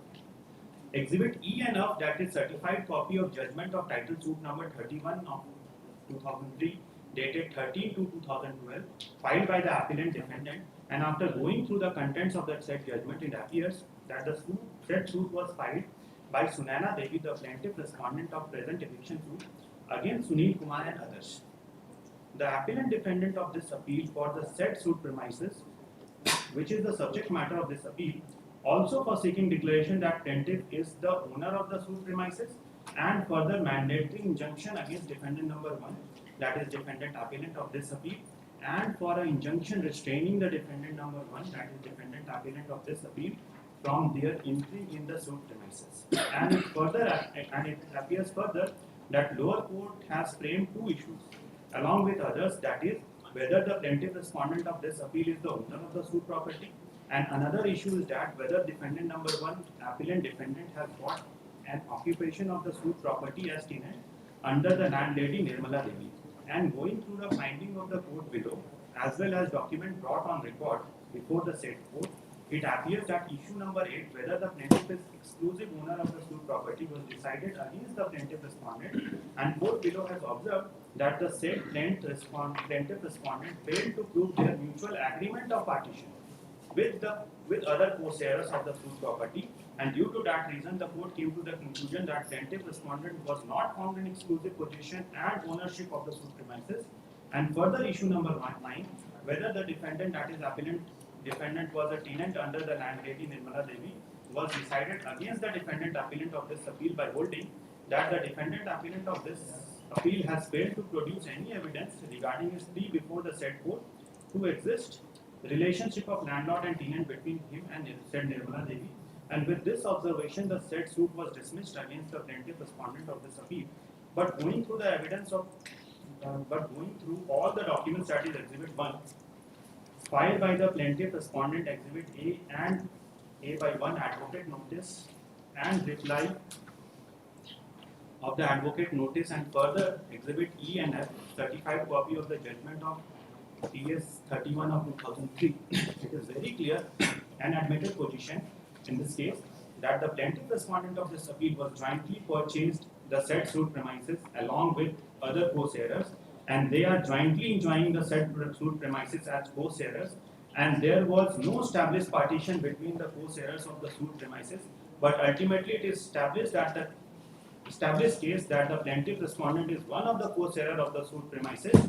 Further, as per the Exhibit A and A by 1 of the defendant, as per pleading of the parties, it is admitted position between the parties that appellant defendant is a tenant of the said suit premises which belongs jointly in the name of plaintiff respondent and her co-sharers. So in the light of earlier discussed judgment of Honorable Supreme Court as well as Patna High Court, it is very clear that plaintiff respondent was found co-sharer of the suit land premises along with her other co-sharer, and she was entitled to bring this eviction suit against the appellant defendant because it is admitted situation that defendant appellant has not denied this fact that he was not a tenant of the said suit premises. So virtually the appellate court has held that they were the co-sharers of the suit. Co-sharer. That finding is also beyond pleading. A new case has been set. Because in the plaint it is clearly stated that I am the owner and landlord of the suit premises. Now court is coming to a finding that she is a co-sharer, so a co-sharer can also neither the She has stated in the plaint that there was a mutual partition. mutual partition. That mutual partition was not proved. If the mutual partition is not proved, then the consequence is that she is the co-sharer. That is a natural consequence. In the plaint, she has stated that there was a partition. Yes, she has stated and 11 shops are belonging to her. That's right, she has stated. That's but, why. But if the partition is not proved, what is the consequence? No, it has also come that these 11 shops were belonging to Poonam Devi and Chandravati Devi. That has come in the Exhibit E. That has not been recorded by the appellate court, but that has also come. Now, even if co-sharer case, now that is a completely different case. No, it's not a Because I have not been. No. See, if you say that there is no partition, right, then the natural consequence is she becomes a co-sharer. But that It is. follows. But that is not That need based not on. be pleaded, because once you say that she was a co-sharer, and it is held that they say that they are the exclusive owner by virtue of partition. The plea of partition has been disbelieved completely. Right? What is the consequence? No, that is in the title suit, not in the present case. So in the present case, this exhibit was presented by whom? by us. By you? Exhibit E may kindly be seen for a moment. No, we'll see. It was. It was your document. My document. You wanted additional evidence at the appellate court. So appellate court considered that additional evidence and found that as per that particular judgment, so her status was that of a co-share. Co-share. That has been decided by That the has been decided. by the appellate. Then if a person is a co-sharer to the suit premises, co-sharer with whom? Tell me. She is a co-sharer with whom? With other purchasers. Other purchasers. Which नाम बताइए ना? Co-sharer with Kaushal Kishore Singh and Nisha Devi. Exhibit D E एक बार देखिए. By virtue of sale deed 84. Exhibit 1.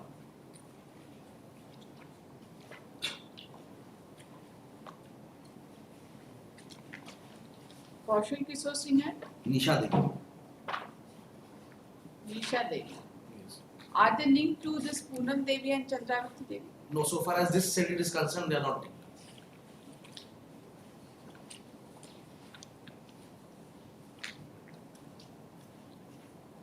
Exhibit E may I place for a moment?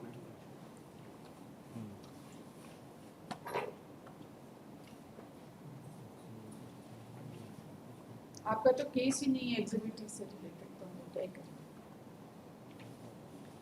नहीं exhibit ई में जो मेरा case हम जो सेट दिखाना चाह रहे हैं बस हम उतना ही पे रिलाई कर रहे हैं. बियॉन्ड ट्रीटिंग हम कोई भी सबमिशन नहीं.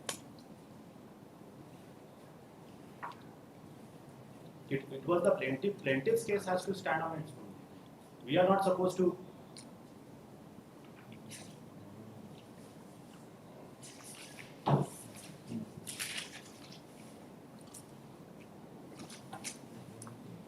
What is this exhibit 2? Exhibit 2 is the sale deed Sale dated deed 7/9/2002.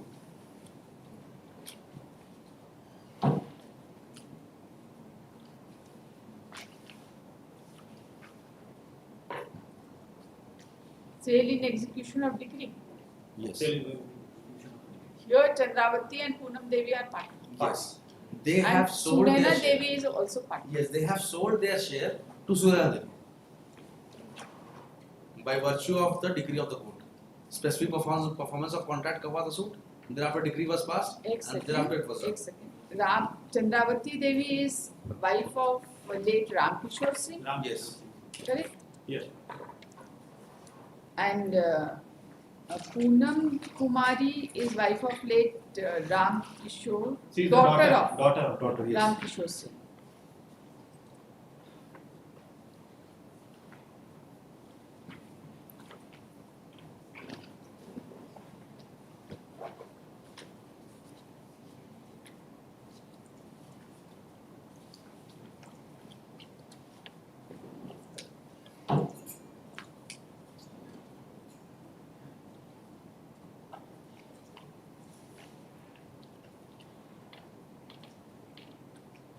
Exhibit 2 is Khata number 48. It's in connection with the same property. नहीं दूसरा है. दूसरा है Old Anand Bhavan. Old Anand. हाँ. जो 1971 में 4 लोगों ने मिलकर खरीदा था, उसमें से she has sold her share to me. आप कौन सा एग्जिबिट दिखा रहे थे? Exhibit E.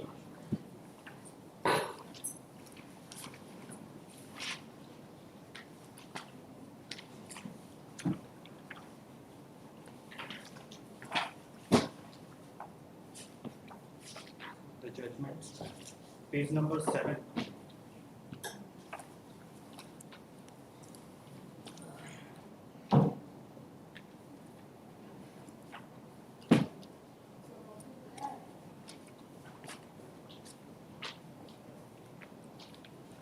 ये तो appellate court में मिलेगा ना?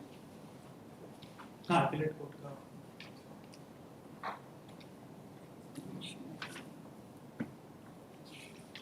Judgment dated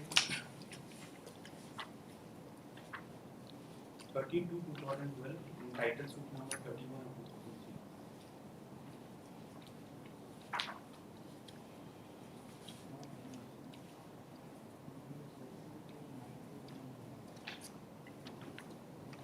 Additional evidence का कुछ इसमें आया ही नहीं.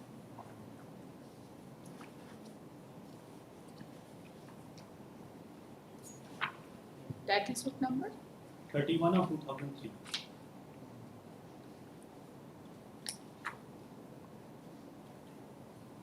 4 of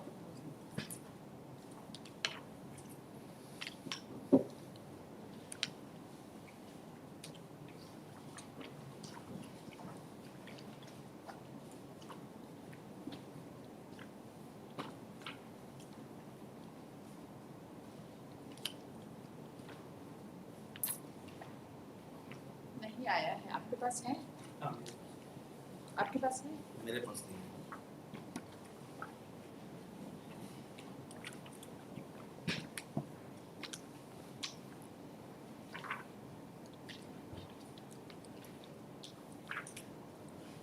दिखाएंगे जरा।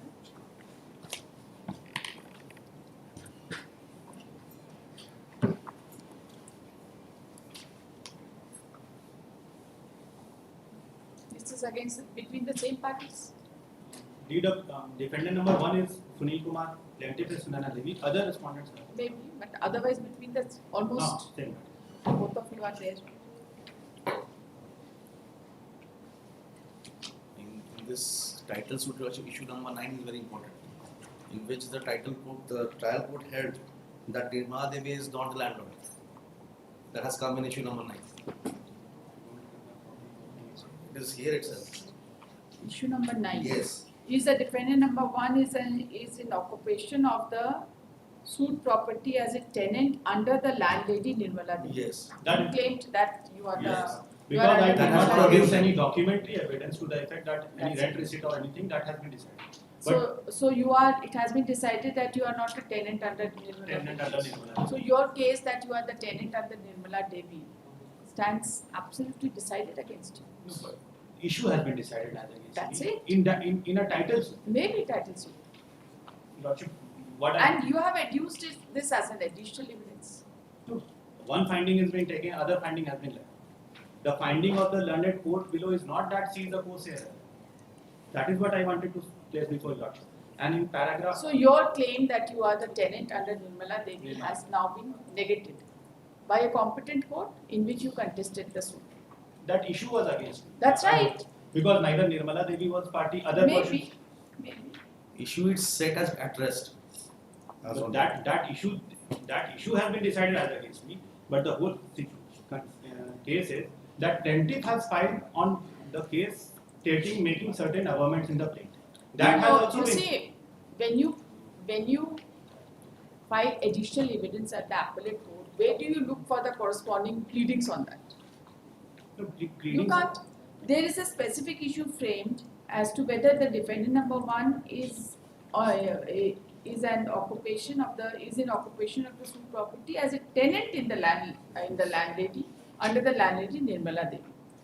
Before this suit also, you have not produced anything to show that you are the tenant under Nirmala Devi. No rent receipt, no nothing regarding payment of rent, nothing has been. But one question was also asked. And now your specific case was that it is not in dispute that you are a tenant over the I am a property, tenant. right? You claimed tenancy under Nirmala. Nirmala. Now Nirmala Devi's case is over. She is not your landlady. So where do you stand? That in a title suit issue was framed. That issue is against me. But Issues there is are no- only decided in title suit. That is a separate suit. Maybe. But ultimately, when the suit has You been say that is a separate suit. You have brought it on in by way of additional what my evidence. submission is, in a decree, in a suit which has been decided in my favor, ultimately it has been dismissed. I could not have preferred an appeal against the issue which has been decided. No. Who says you can't prefer an appeal? If there is a contested issue which is decided, suppose there can be multiple Maybe. reasons for dismissal. Agree on that point. That Yes. that issue has been decided. But the whole issue is whether it has been decided that I am the tenant under Sunaina Devi. That is the No, your specific case is that you are tenant under Nirmala. Nirmala Devi. That I could not that prove. demolishes No, completely. my case is that I could not produce the rent receipt. and No, other whatever. But now in a properly constituted suit, your status that you are not the tenant No, under that- Nirmala Devi has been considered. That finding. So your case in your written statement that you are a tenant under Nirmala Devi does not stand any longer. You cannot take that stand finding is anymore. against me. That finding is against you. But the whole case of the plaintiff has also been demolished in that. What case That- of the plaintiff? If Lordship may kindly. Paragraph number 10. Issue number 8 will be kindly seen. Issue number 8, just the issue before that. आपके पास judgement का copy है? नहीं, हम ये consider किया गया है अपलेट कोर्ट, अच्छा. इसलिए वहां से हम बोल रहे हैं. Is the plaintiff owner of the property Yes. and co-owner? इसमें को शेयर बोल दिया. Co-share नहीं बोला गया. That is what my submission is. No, the finding is there, and he cannot take benefit of my case. Defendants. Admittedly, Your Worship, 1994, 3 persons have purchased the property. You just see, in view of the discussion above made in the preceding paragraph, I find that the plaintiff has failed to prove mutual arrangement in the year 1993, as pleaded by him in the plaint. Hence, I decide and hold that the plaintiff has failed to prove his exclusive ownership. Exactly. Exclusive ownership fail अगर मान लीजिए वो prove नहीं कर पाता है, because of the reason that the plaintiff has not been able to prove that there was a previous partition or arrangement. One more point I wanted to say. That's if your Worship may मुझे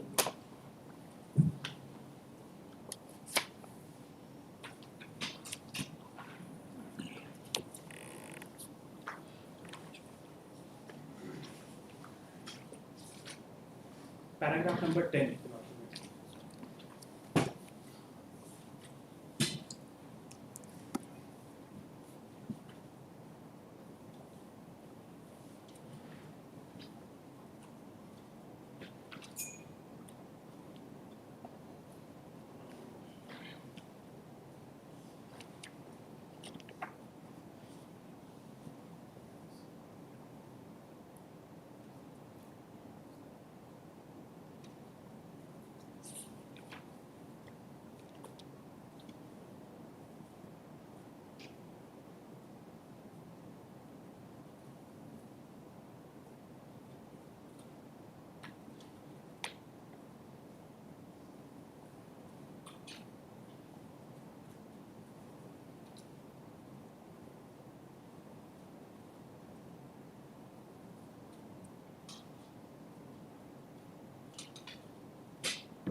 ये para 10 is a reply.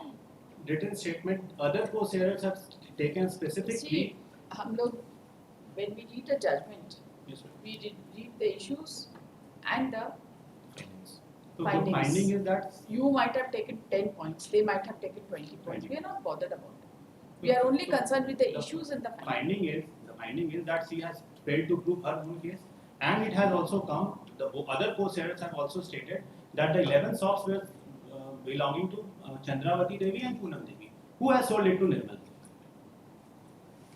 So whether title could be decided in a summary shoot of eviction and then my eviction could have been ordered. This is the issue. There is oral evidences on record on the from the side of the plaintiff that you were giving rent.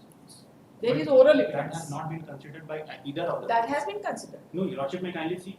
That has been considered. That Title there has is been oral decided. evidence regarding payment of rent. Title has been decided, and then evidence is on both sides. They say that we are paying rent. We say that we are not. We are not the tenant, and we are paying rent to Nirmala Devi. See, it has also come that he has stated that there are other 20-30 rooms there which are on rent. She has also not produced any sheet of paper to show that I have ever given any rent to her or any diary, anything. If 34 rooms are there in rent, at least some data must have been maintained. It's not that he orally. This is exhibit E. Exhibit E. There is one more exhibit. E by 1. Decree is exhibit F. E and F. Yeah. Decree is not there in your list of documents. ये जो है ना ये exhibit E and exhibit F ये आप हमको दे दीजिए हमको यहाँ पे मिल नहीं रहा ठीक है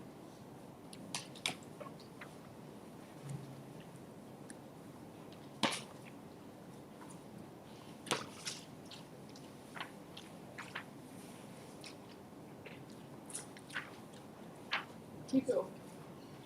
So my contention, the finding which has been come by the London Appellate Court that I am the co-sharer. This was not at all the case of the plaintiff. This was not at all the case of the plaintiff, and it has come that nowhere it has come that it was in exclusive possession. When even if her case was that it has already been partitioned and 11 rooms are there in her share, which has been falsified. And both the learned courts below, they have not decided prima facie landlord-tenant relationship. Rather, the trial court has held that title belongs to, said that Exhibit 2 is correct, although that is beyond record. Exhibit D has been falsified, and that's why prima facie title has been held to be of that of Sunaina Devi, and presumption has been drawn since title lies with Sunaina Devi. So I am the defendant. Learned appellate court, as the finding of course error is that although finding is there, but specific stand by the other course errors have been taken that 11 shops were standing in the name of Chandravati Devi and Poonam Devi. She has sold their same to Nirmala Devi. Ultimately, the suit was dismissed. Even if she says that she is the co-owner, that might be co-owner of some other property, other shares, not the 11th. And this was not at all the case which was set up by the plaintiff in her entire plaint. My case is that since there is Just let him finish. So on With that- respect to, just a moment, with respect to each question of law, I will just summarize your arguments, right?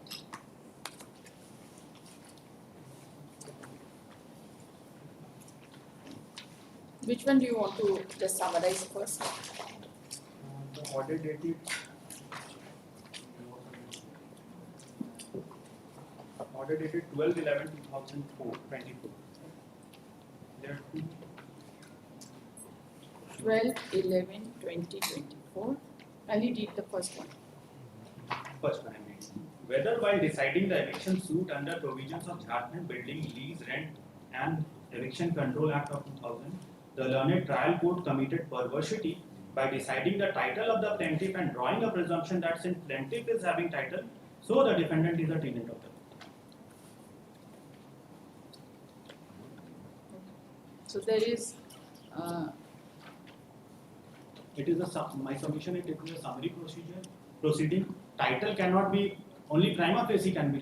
Two celled cannot be compared and then decided whose title is there, and then a presumption has been drawn that I am since plaintiff is the landlord having the title, so presumption has been drawn that she is the landlord and I am the tenant.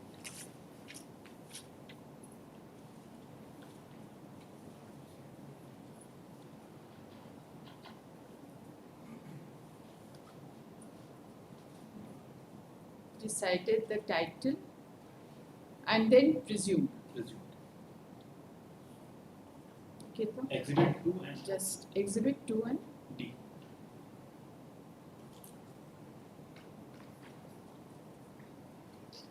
D has been held to be not a valid document because Exhibit 2 is there and thereafter is there.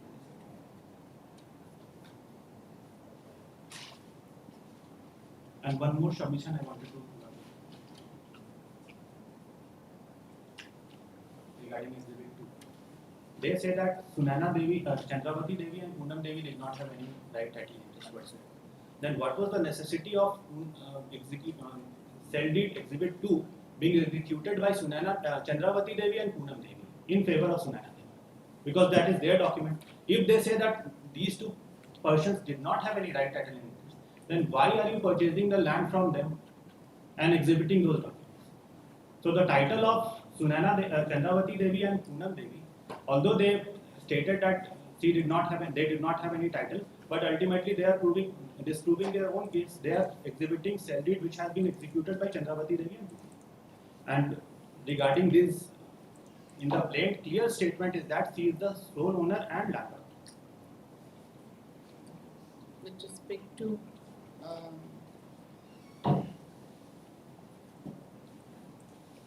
Roman 2.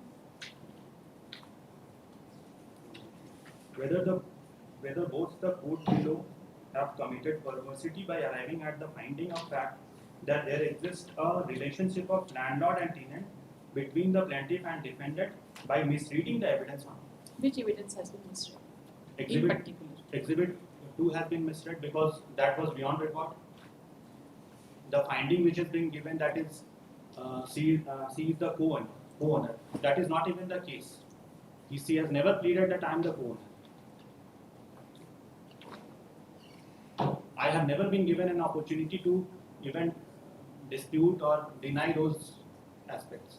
I have never admitted that she is a co-owner. And other co-owners have not been made party. If at all the case was set up that she is a co-owner, then she must have pleaded at least pro forma responsibilities, pro forma defendants. All the owners need not become party to this. So at least pleading should be there. You Her raised case- a point of non-joinder of party. Yes, I made a point of view. Because you also said that she claims to be the co-owner, so others also should be also made party. And Exhibit E also has been misread because two things were there that it has come in the finding also that land was allotted to Chandravati Devi and Poonam Devi. Other co-sharers and everybody has said so. That finding has not been considered. Co-sharer, even if it is presumed that she is co, firstly there is no basis and there is no pleading to that effect. And co-sharer does not mean she was allotted the 11 shops. It has categorically come that 11 shops were allotted to Chandravati Devi and Poonam Devi.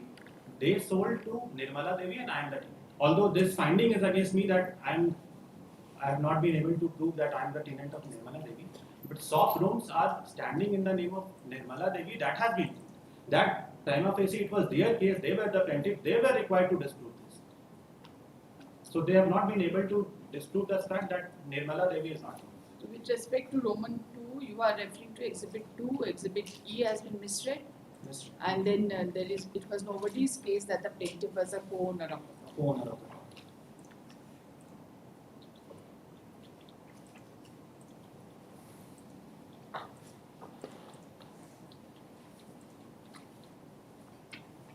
With respect to other questions. Sure.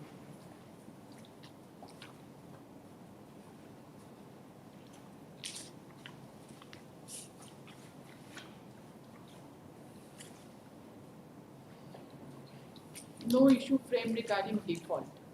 No issue framed regarding It is an admitted fact that you claim to be not the not the owner, owner. not So the there is tenant no of question the of question of there is no question of payment of rent. If the landlord-tenant relationship is established, then you are a rank defaulter because you have never paid rent. yes. So for other first two And the only cause of action was non-payment. non So specific issue regarding default was covered by cause of action. Correct? You have to say something to this.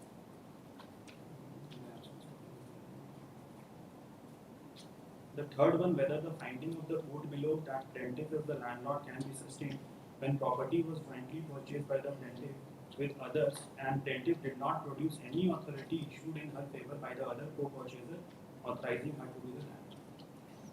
It means non-jointer.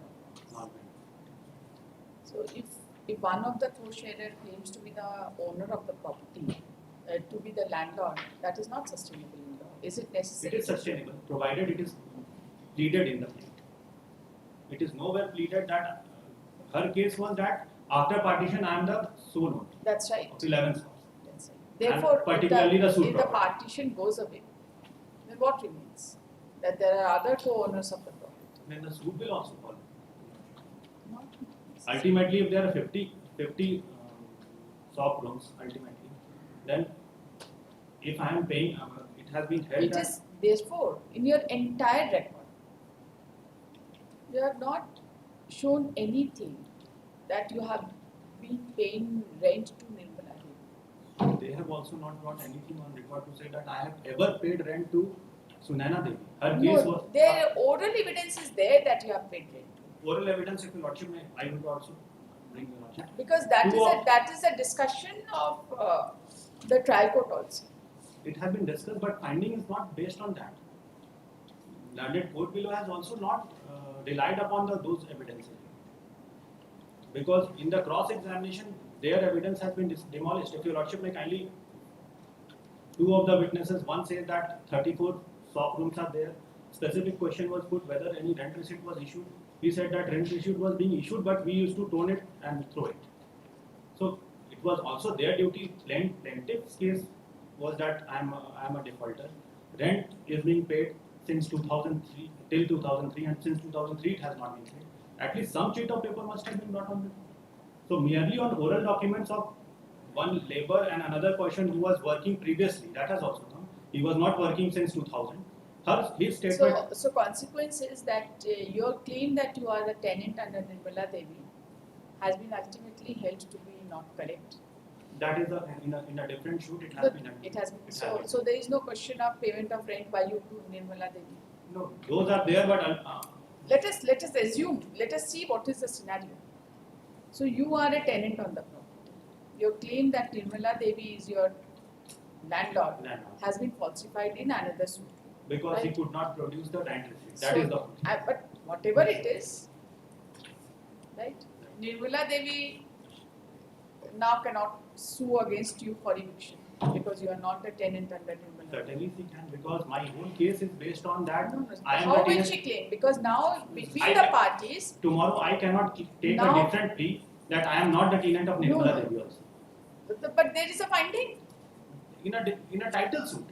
In a title suit that finding is there. So that is enough, no? In a suit between in which the parties are there, and there is a finding recorded that you are not a tenant under Nirmala Devi. That is absolutely binding. You will use it anywhere you want. If Nirmala Devi, if at all she is agreed by this, She has not appealed against that I am the owner of the she was property. not even a party in that suit. That is not binding because she is not a party in that title suit. She was not a party. Neither Nirmala Devi, nor Poonam Devi, nor Chandravati Devi. None of them have been made party. So, anyways, we'll decide. आपको क्या बोलना है बताइए?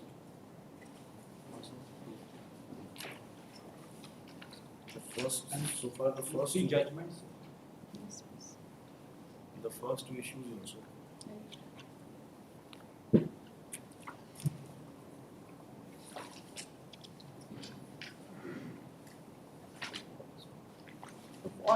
For what purpose are you relying? You have to place the judgment. Beyond pleading.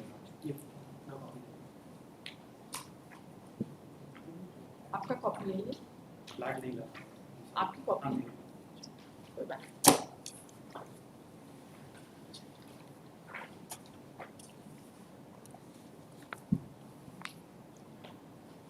So the citations are how many?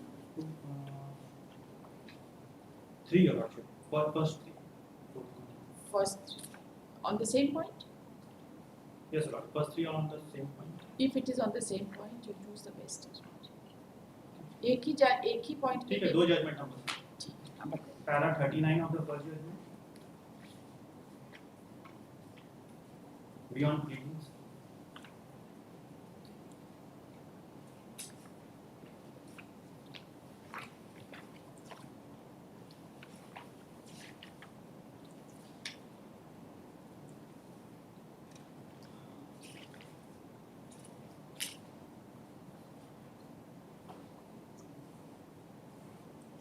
Exhibit 2 is beyond pleadings.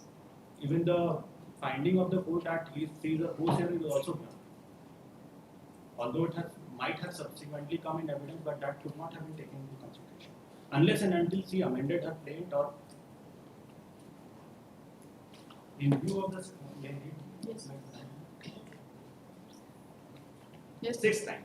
In view of the settled position of law, fresh pleading and evidence which is in variation to the original pleadings cannot be taken unless the pleadings are incorporated by way of amendment to the pleadings. In our considered opinion, the division bench of the High Court was perfectly justified in holding that unless the plaint is amended and a specific plea is taken that the Bil Majboor Shabha has agreed for the proposed sale in certain terms and conditions offered by the respondent herein, the two letters such and such could not have been taken into consideration at all.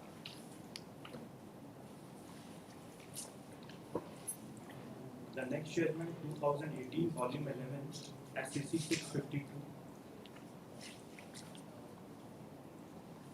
Paragraph number 26. Next is, sorry, what is the citation? 2018, 2018, volume 11, volume 11, SCC 652. 652. Shivaji Balaram Ayabati versus Avinash Maruti Pawar. Paragraph number 26.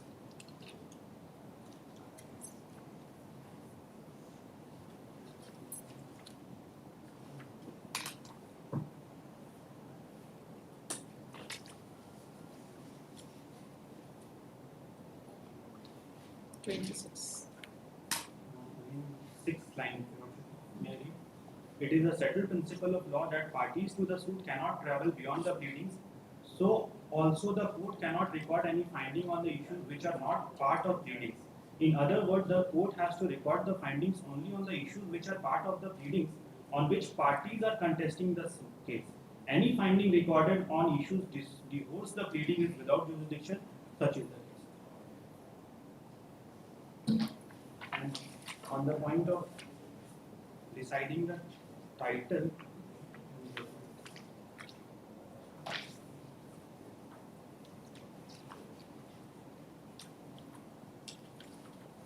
So the point of deciding. one more.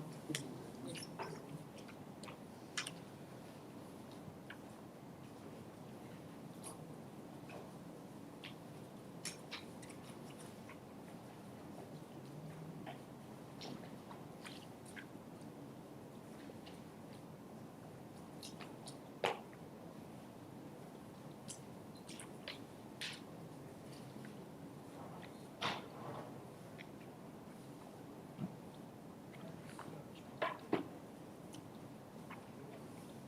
Yes, please. Yes. In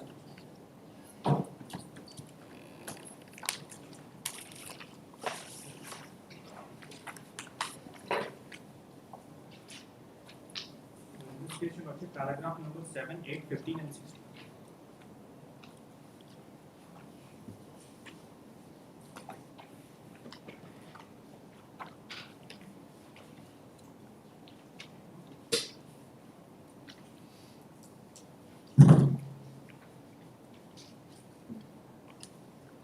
It is evident that while dealing with the suit of plaintiff for eviction of defendant from the suit premises under clauses C and D of subsection 1 of section 11 of the suit, courts including the High Court were exercising jurisdiction under the Act, which is a special enactment. The sine qua non for granting the relief in the suit under the Act is that between the plaintiff and the defendant, the relationship of landlord and tenant should exist. The scope of inquiry before the courts was limited to question as to whether grounds for eviction of the defendant have been made out under the Act. The question of title of the parties to the suit premises is not relevant having regard to the width of the definition of terms landlord and tenant in clauses F and H respectively of section 2 of the Act. In as much as both the trial court as well as first appellate court found the relationship of landlord and tenant did not exist between the parties, plaintiff and defendant. Further inquiry into the title of the parties having regard to the nature of the suit and jurisdiction of the court was unwarranted. In paragraph 15 and 16.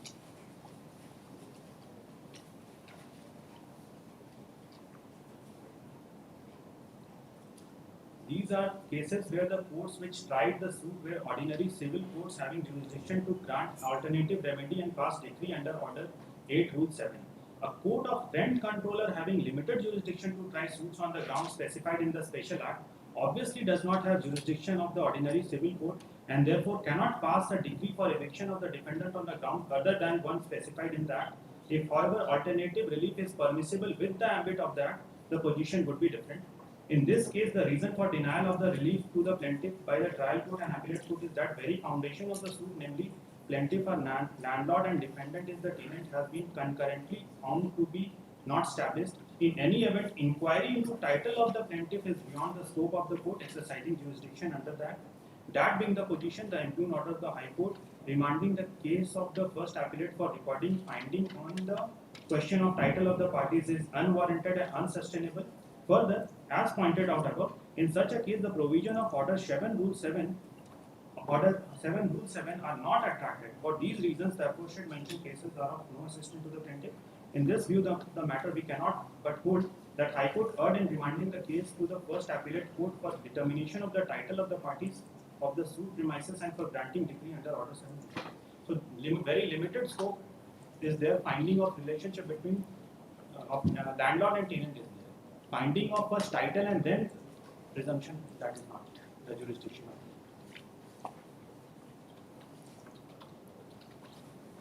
Link का submission लिखेंगे उसके बाद आप उसमें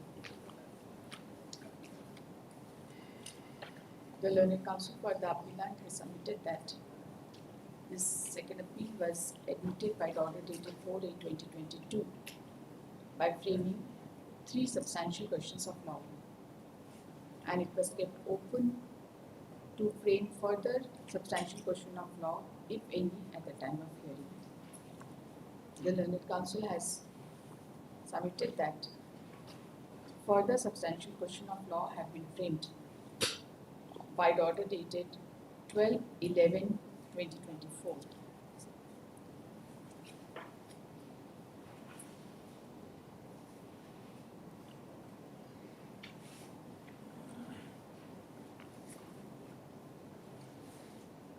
What was this IA? IA stay. Thus, there are altogether 5 substantial questions of law to be decided in the second appeal. They are as under.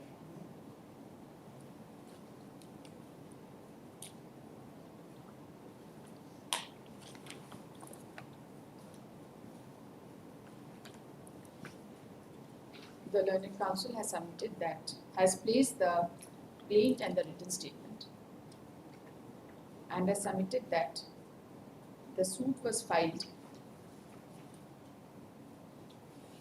for eviction on account of default in payment of rent, and the schedule of the property was as under. इसको plaint से quote करेंगे.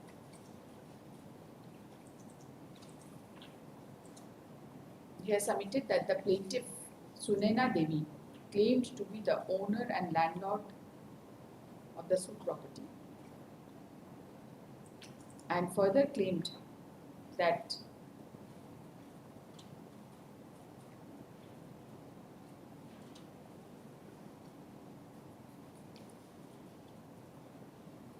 by registered sale deed number 3296 dated 21/11/1984, the plaintiff along with Kaushal Kishore Singh and Nisha Devi purchased 1 kattha 8 groove in new plot number 153 and 12 kattha 8 groove in new plot number 152 from the heirs of Vidyadhar Pati. The sale deed was exhibited as Exhibit 1. Her further case was that after purchasing the aforesaid land, plaintiff and other co-owners constructed several shop rooms, passage, etc., and most of the shop rooms were let out on rent, and by mutual arrangement amongst the co-owners, 11 shops standing on portion of plot number 153 was allotted in the share of the plaintiff, and she through her husband has been managing the entire affairs of 11 shop rooms. The specific case of the plaintiff was that the defendant was inducted as tenant by the plaintiff at monthly rent of ₹400, in which he was running a business in the name and style of Messrs. Kumar General Stores. Since the year 2000, the monthly rent was enhanced to ₹500.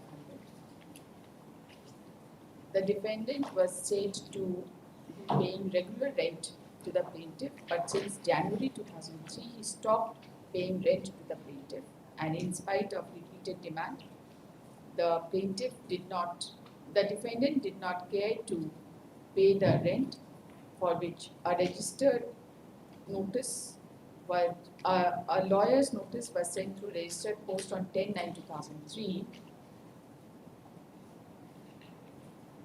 and the defendant had sent a reply by denying the existence of relationship of landlord and tenant. The plaintiff stated that the cause of action for the suit arose on and from the month of February 2003, when the defendant did not pay monthly rent for the month of January and was continuing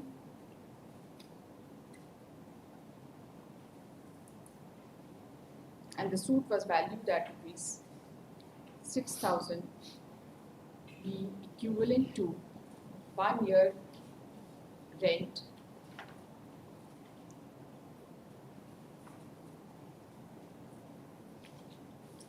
and the plaintiff also claimed recovery, eviction and recovery of due rent from January 2003 till eviction. The Learned Counsel has submitted that a written statement was filed denying the relationship of landlord and tenant.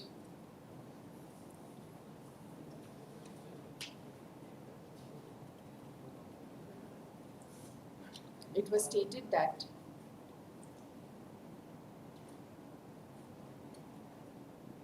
the plaintiff brought the suit claiming herself to be the owner over the suit premises, but no relief was sought by her to declare her title back.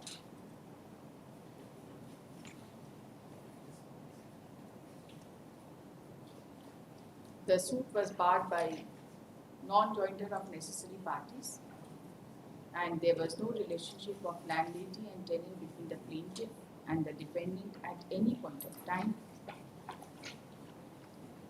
It was also asserted that the description of property in the schedule of the plain was vague.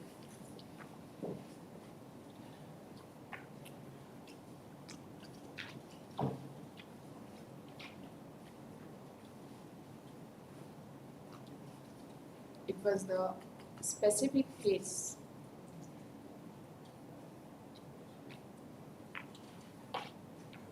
of the defendant that the defendant was in occupation of the suit premises as a tenant under Nirmala Devi, wife of Virendra Singh, and used to pay the rent to her on each and every month at the rate of Rs 300 only, excluding electricity charges.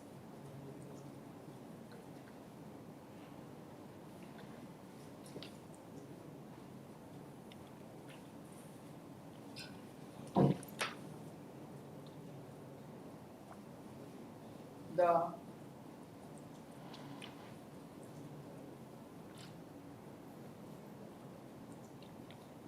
factum of issuance of lawyer's notice and its reply stood admitted.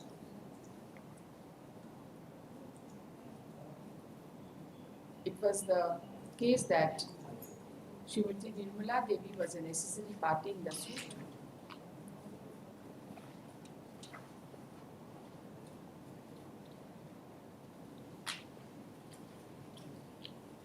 And it was further stated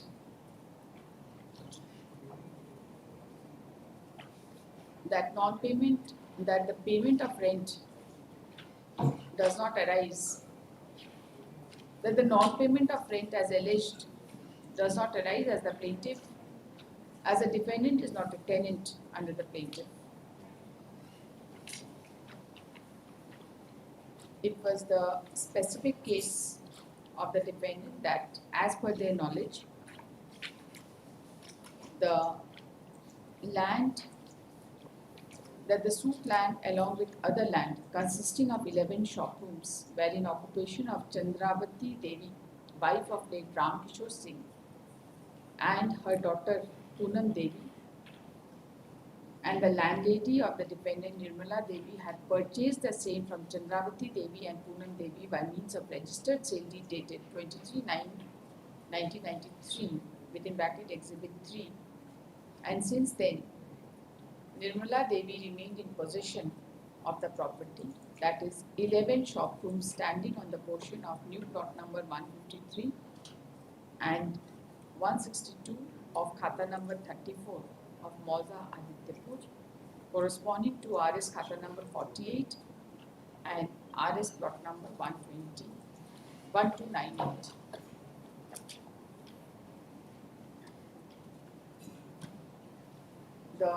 It was also stated in the written statement that complicated question of title with respect to the suit property cannot be decided.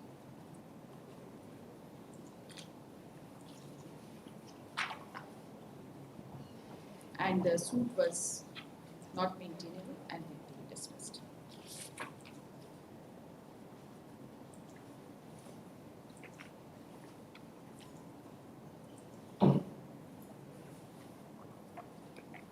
The following issues were framed by the learned trial court.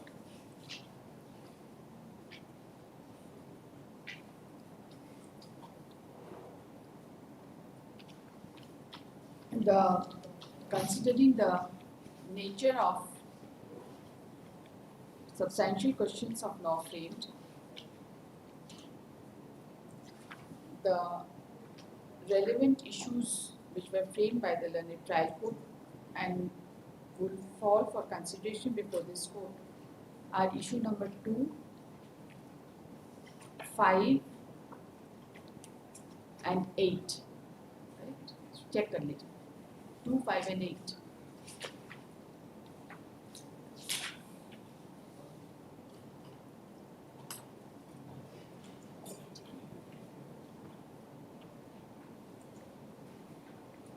Altogether 7 witnesses were examined on behalf of the plaintiff. Para 6 से लेंगे, para 7 of trial court judgment से लेंगे. ठीक है?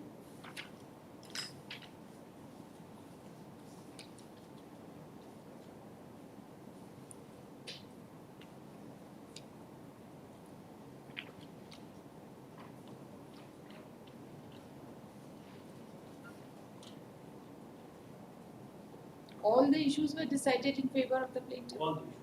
All the issues were decided in favor of the plaintiff. So far as the learned appellate court is concerned, the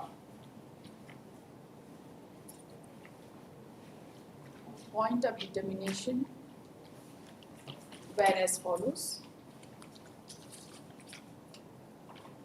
ये आपको para 10 में मिलेगा. However, considering the nature of substantial question of law,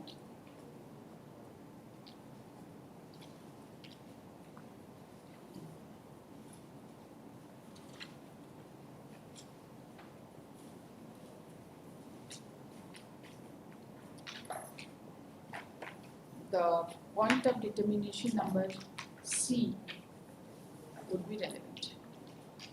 Correct? इसको coat करके लिखेंगे. The learned counsel for the appellant, while referring to the first substantial question of law, which was framed by the order dated 12/11/2024, has submitted that the learned trial court has considered Exhibit D, by virtue of which the defendant were claiming that the property belonged to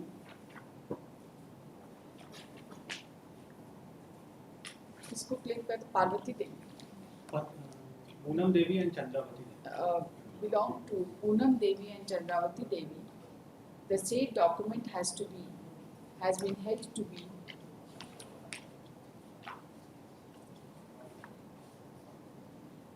क्या exact word use किया है? Has been held to be Not valid. Invalid. Not valid. not valid. The learned counsel submits that the court in the summary proceeding under suit for eviction relating to landlord-tenant relationship has no jurisdiction to declare any title deed as invalid. The learned counsel has also submitted that the plaintiff had also exhibited a document, namely Exhibit 2, which is a sale deed. है ना? Exhibit 2, which is a sale deed, but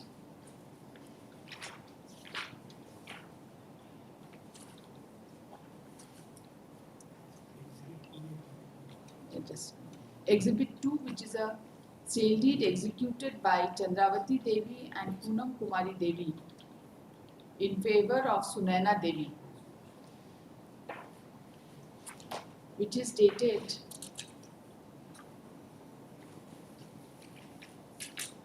6/9/2000, but the said exhibit was beyond any pleadings in the plaintiff. And thus the learned courts have taken exhibit 2 into consideration, which was beyond the pleadings. The learned counsel has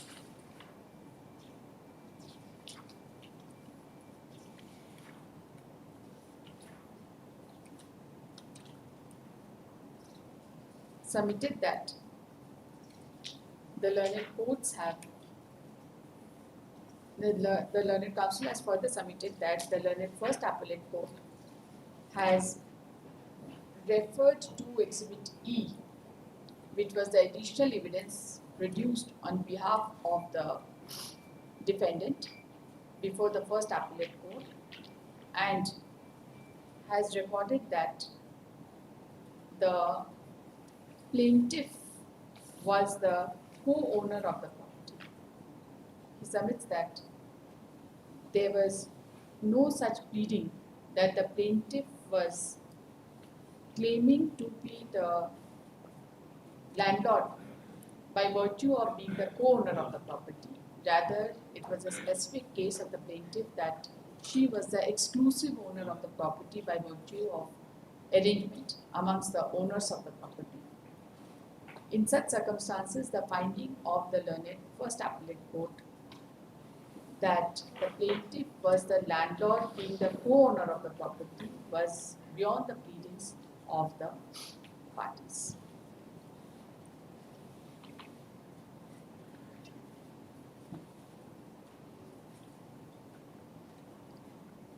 The learned counsel submits that the learned courts first decided the title, which was beyond their jurisdiction. First decided a title dispute, which was beyond their jurisdiction, and then draw a presumption that the plaintiff was the landlord of the defendant. Such an approach was erroneous and contrary to the provisions of law. The learned counsel has relied upon the following judgments: bracket 2015, bracket close 9 SCC 755, para 39, and bracket 2018, bracket close 11 SCC 652, para 26, to submit that the parties cannot be permitted to travel beyond their pleadings.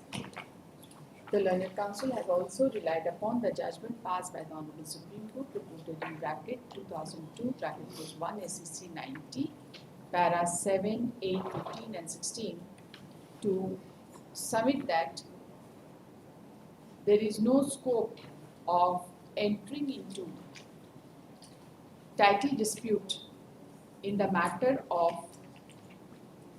dispute regarding landlord and tenant.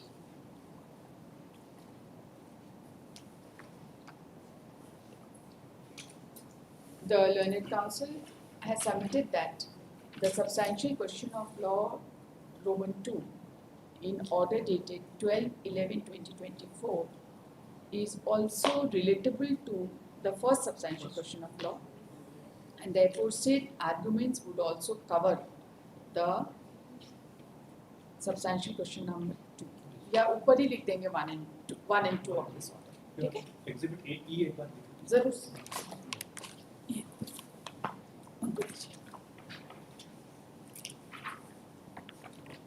With respect to the questions of law framed by order dated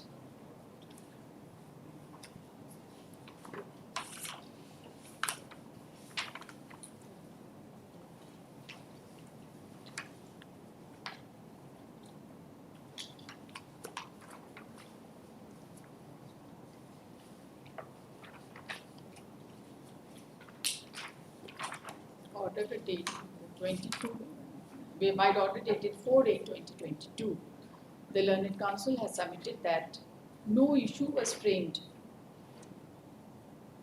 with regard to default in payment of rent, and therefore the court could not have decreed the eviction suit on the ground of default. And consequently, in absence of any finding of default, the payment of rent by the defendant and the payment of rent by the defendant, the court could not have decreed the suit on the ground of default. The learned counsel has submitted that there is no finding by the learned court that the defendant had defaulted in payment of rent.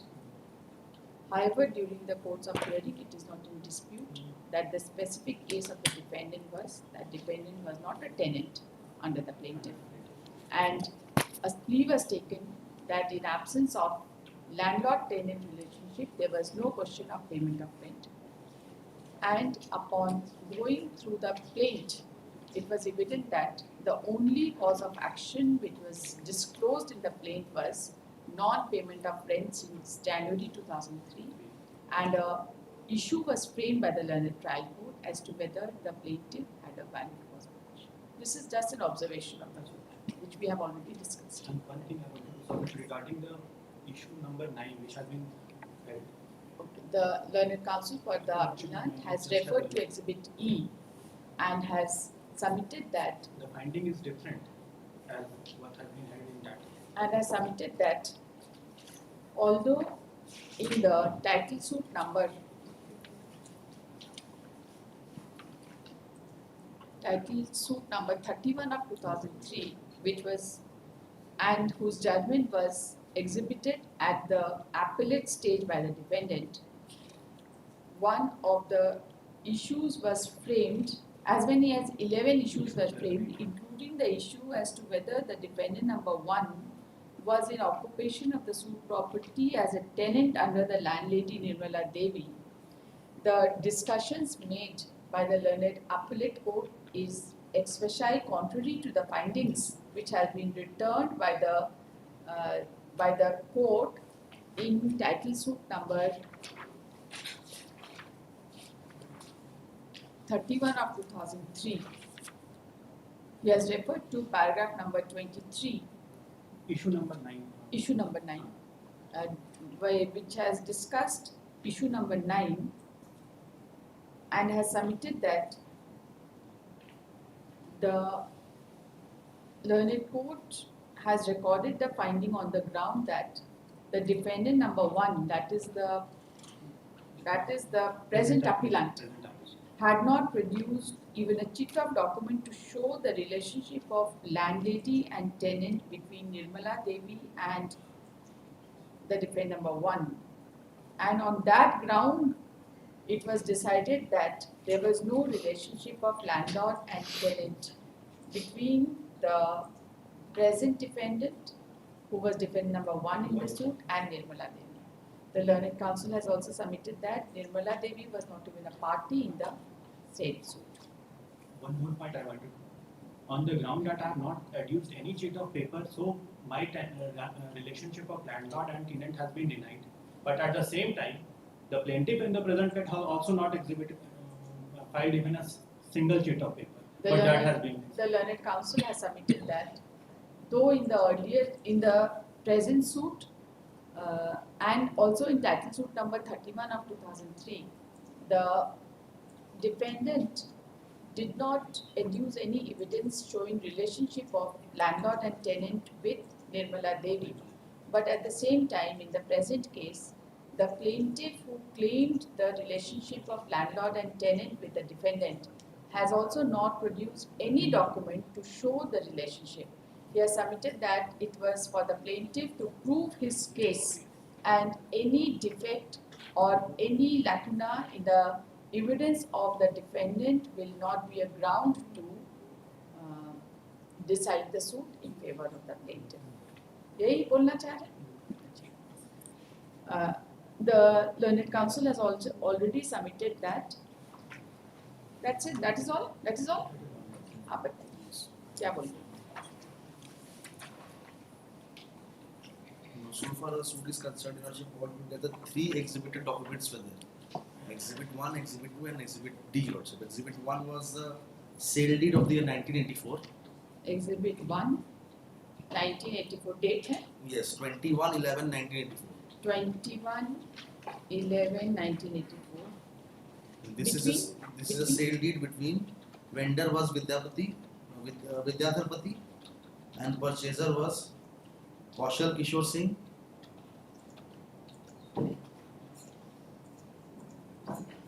Yes. Kaushal Kishore Singh, Nisha Devi, and Sunana Devi. Nisha Devi and Sunana Devi, who is the plaintiff. Admittedly, the 11 shops have been constructed in this suit premises also. It is In an this admitted fact. sale deed. Sorry? It is an admit. Yes, in it is this, admitted. in this sale 153. deed, आप आराम से you'll have your rejoice. ऐसे नहीं. You say that Yes. in this particular sale deed, construction of 11 shops has been Yes. mentioned. Yes. Because it is a in new plot number 152, Yes. 12 katthas, 8 dhura of land was purchased, and in new plot number 153, 1 katthas, 8 dhura land was purchased. Okay. Now in new plot number 153, admittedly all the 11 shops are there. It was constructed thereafter, after purchase. Now in this sale deed, Just लिखने दीजिए. छूट जाएगा लिखने दीजिए. अच्छा. The learned counsel for the respondent has referred to Exhibit 1, and which is dated 21/11/1984, and has submitted that Exhibit 1 was executed by Vidyadhar Pati in the name of Kaushal Kishore Singh, Nirmala Devi, and Sunana Devi. No, Nisha Devi and Sunana Devi. Sorry, Nirmala नहीं, निशा देवी ध्यान देंगे है ना, document से check करके लिखेंगे. निशा देवी and Sunana Devi, he has submitted that the property sold referred to new plot number 152 as well as new plot number 153, and it is not in dispute between the parties that the the concerned 11 shops was constructed in new plot number 153. Portion of new plot number 153. portion of new plot number 153. Now, admittedly, Your Worship, in this sale deed, Chandravati Devi and Punam Devi are not the purchasers. Admittedly, Chandravati Devi and Punam Devi are not the purchasers of this property, Yes. and it In is not visas- in dispute that the property originally belonged to Vidyadhar. Yes. इसमें तो कोई dispute इसमें नहीं कोई है. dispute नहीं. And it is not in dispute that the property originally belonged to Vidyadhar. Yes. There are before that, Your Worship, in the year 1971. One, Your Worship, there is Anand Bhavan, a portion of the property just adjacent to new plot number 153, was purchased by 4 persons. That is Sunana Devi, husband of Sunana Devi, Kaushal Kishore Singh, Nisha Devi. Just a moment. Yes. Sunana Devi, Kaushal Kishore Singh, Singh, Nisha Devi, Nisha Devi, and Chandravati Devi. This was also purchased from Vidyadhar Pati.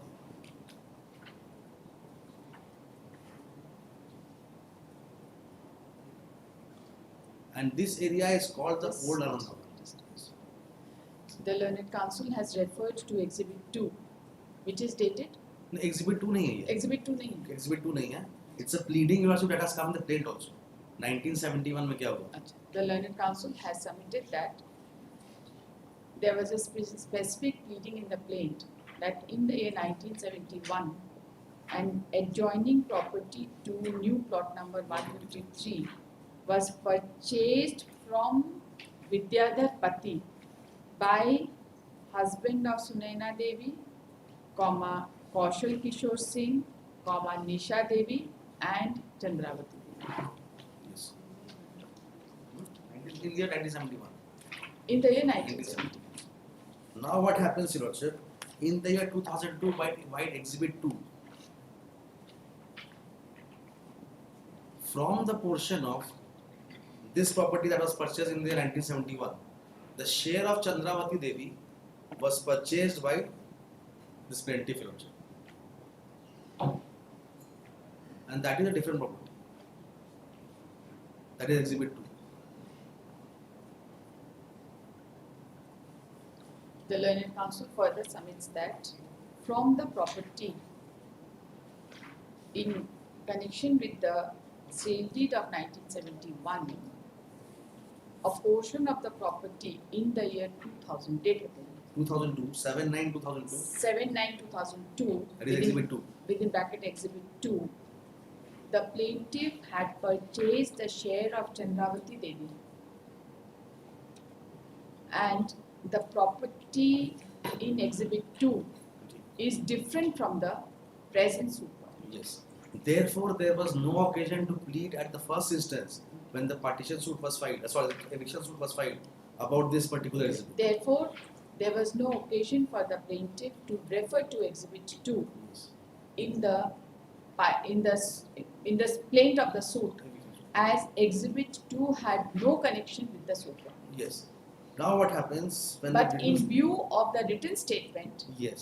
filed by the defendants disputing the title of the plaintiff, Exhibit 2 was filed to show that the plaintiff is owner of the adjoining property Yes.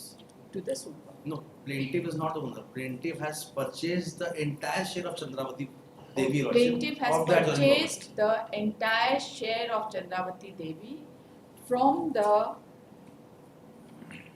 adjoining property which was jointly purchased by Chandravati Devi and others in the sale deed of 1971, and the said property which was purchased in 2002, Exhibit 2, is just an adjoining property to the suit. Yes. Now what happens, Your Lordship? For the first time they have come with a plea in WS that in their 1993 Exhibit D, Yes. one of the shops, the entire shops, 11 shops, has been purchased by this Nirmala Devi. That is deed dated 23/9/1993.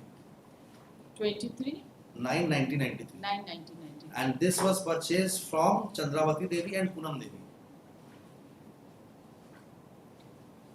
Chandravati Devi and Poonam Devi are mother and daughter. This So is this relating to the suit property. Sorry? This is Yes, relating yes, to- yes.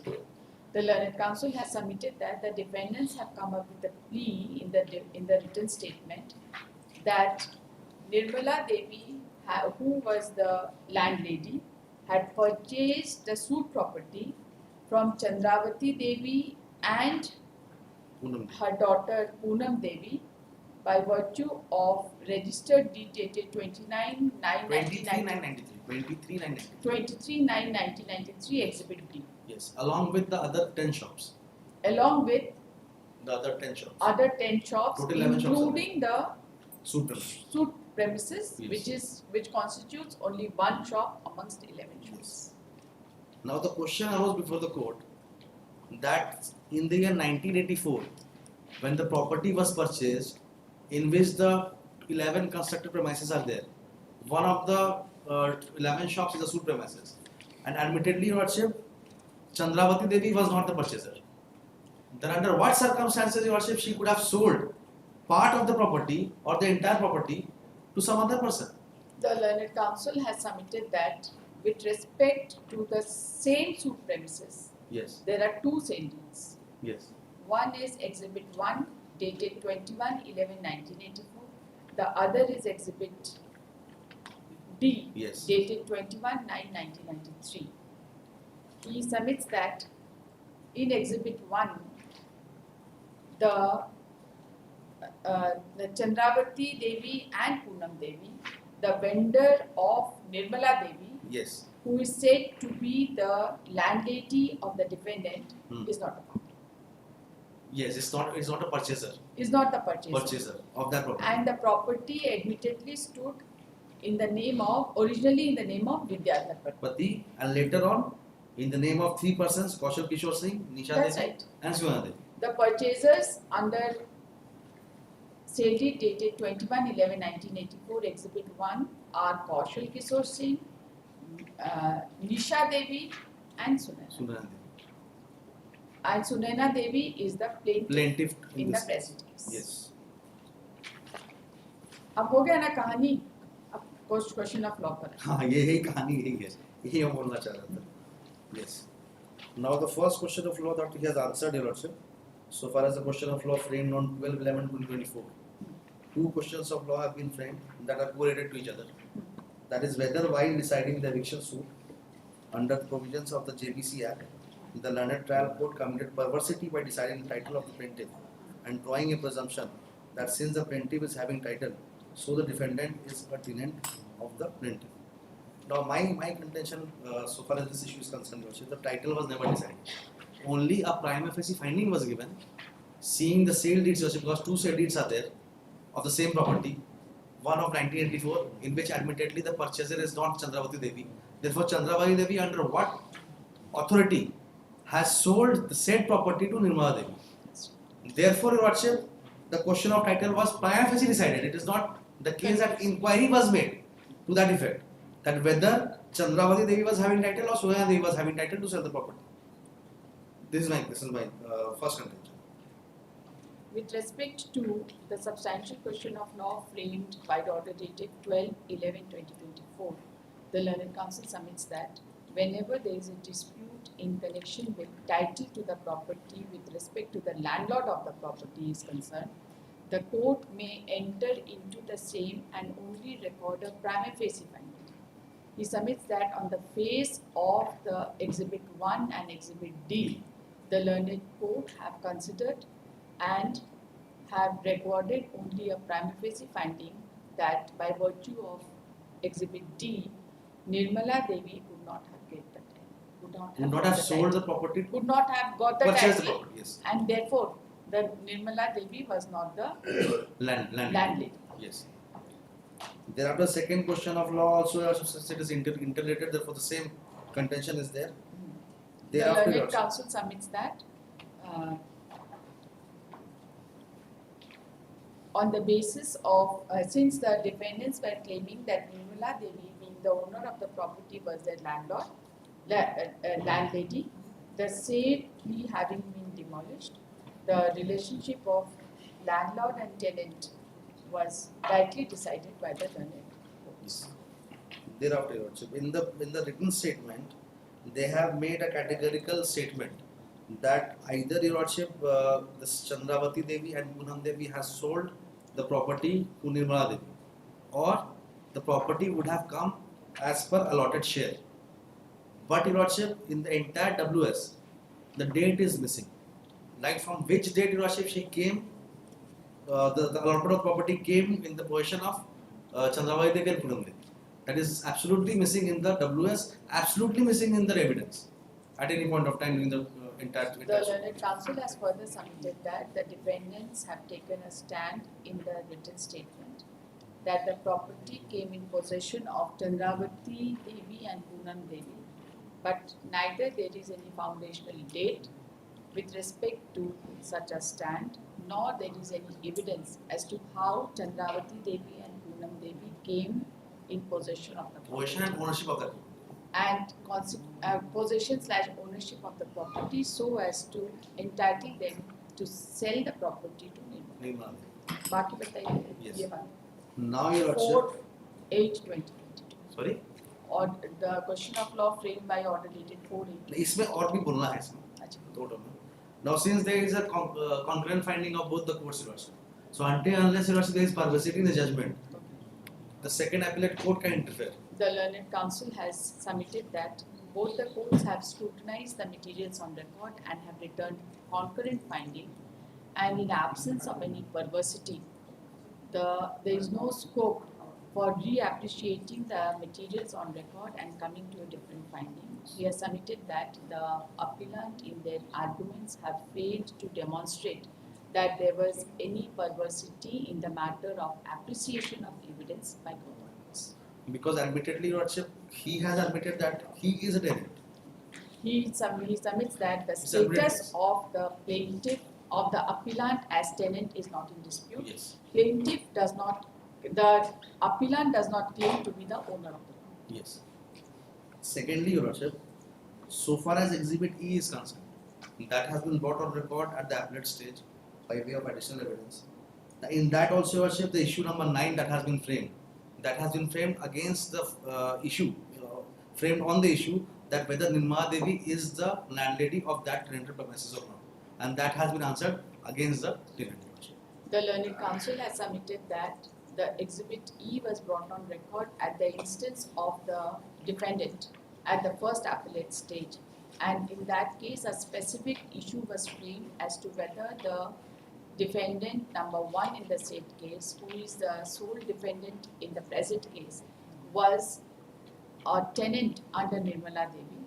He submits that the said finding has been recorded against the plaintiff, against the defendant, and such finding is binding so Yes. far as the parties before this court are concerned, as both of them were Parties parties to the in the said Suit.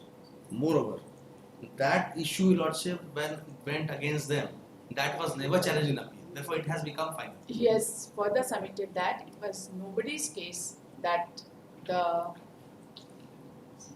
title suit decided by, that is Exhibit E, was ever challenged or set aside by any appellate. Vote by the defendants. But कोई भी उससे क्या मतलब? And so far By as any of the parties. probably, Your Lordship, the plaintiff has challenged it. Probably, I don't know, Your Lordship, but probably they have challenged. ऐसे probably का कहानी हमको मत सुनाए which is recorded. So far as the issue number 8 is concerned, now in that particular title suit, although Your Lordship, it has been held that the plaintiff was not in exclusive possession and ownership of the said property, but it has come in the title suit finding that she was a co-sharer. The learned counsel has And the also court. the learned counsel has also submitted that issue number 8 was also decided by the Exhibit E, wherein the issue was as to whether the defendant the plaintiff Sunaina Devi was the exclusive owner of the suit property. The claim of exclusive ownership with respect to the suit property was declined, but at the same time it was decided that she was the co-owner of the suit property. He submits that this came to surface at the appellate stage and there was no occasion for the plaintiff to plead these facts in the plaint. He has submitted that the plaintiff had claimed in the plaint that he was the co-owner of the suit property, but the same was subsequently partitioned. Now, in that respect, Your Lordship, one judgment of this honorable court. I'll give you in Civil Division number 20 of The 2008. learned counsel has relied upon a judgment passed by this court in Civil Division number 20 of 2008, decided on 16/4/2014, and has referred to paragraph number. Paragraph number, page number 7 may kindly be seen. On the issue, Your Lordship, whether a co-owner can bring a eviction suit or not.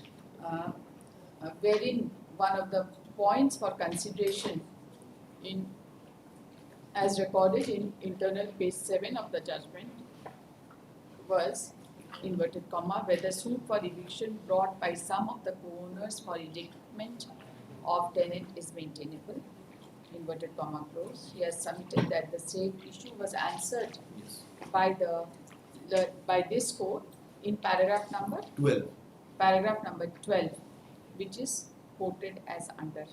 He submits that there is no legal bar in bringing the suit for eviction by one of the co-owners, and it is not necessary that all the co-owners should become party in the eviction suit. हो गया? No, so Your far- बाकी Sorry? बाकी और ये तो 2 issue पे हुआ, बाकी 3 इशू पे तो पहले. बताइए. Now, so far as the third, fourth, and fifth issues are concerned, although they have not given any answer to these issues, but one thing, Your Lordship, I just want to contend.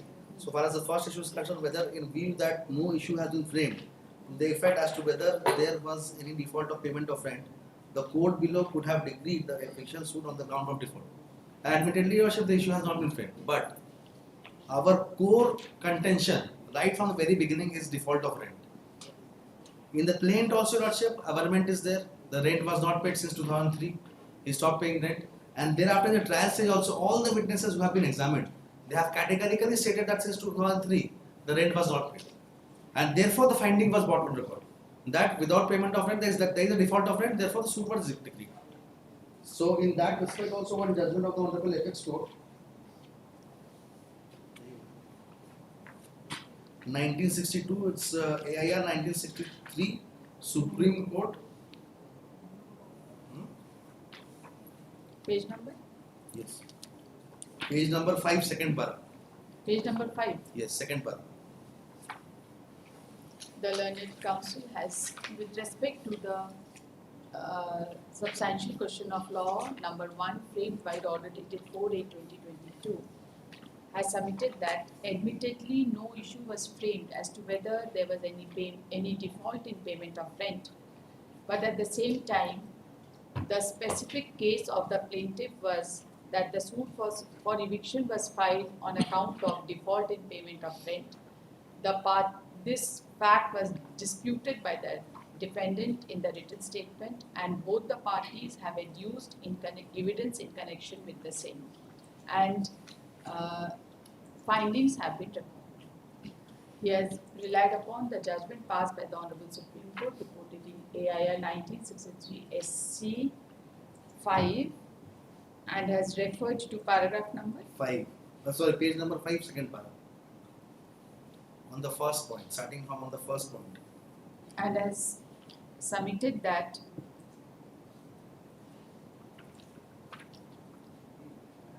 Relevant is in between. that in the said case also no issue was not framed. However, the Honorable Supreme Court observed that no doubt no issue was framed, and the one which was framed could have been more elaborate, but since the parties went to trial fully knowing the rival case and laid all evidence not only in support of their contention but refuting those of the other side, it cannot be said that in absence of an issue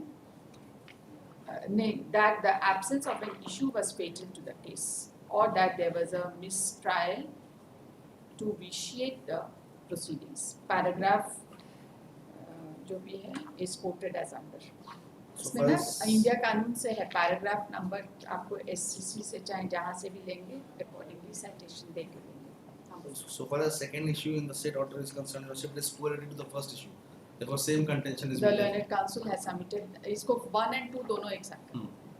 और Now, so far as third issue is concerned, where the finding of the court below that the plaintiff is the landlord can be sustained when the property was ये jointly तो हो purchased. गया आपका. ये भी हो गया, वो जजमेंट हम दे दिए थे हाई कोर्ट का. Judgment आप दे दिया है. That is all. Yes. One Have to thing I say wanted something. to point out, Your Lordship. My case is that the suit premises in which the petitioner is working, that is situated in plot number 153 and 162. They have adduced evidence in relation to plot number 152 and 153. Nothing has been brought on record to show ownership of 162, 162. plot number 162. That is our specific case in the WS also.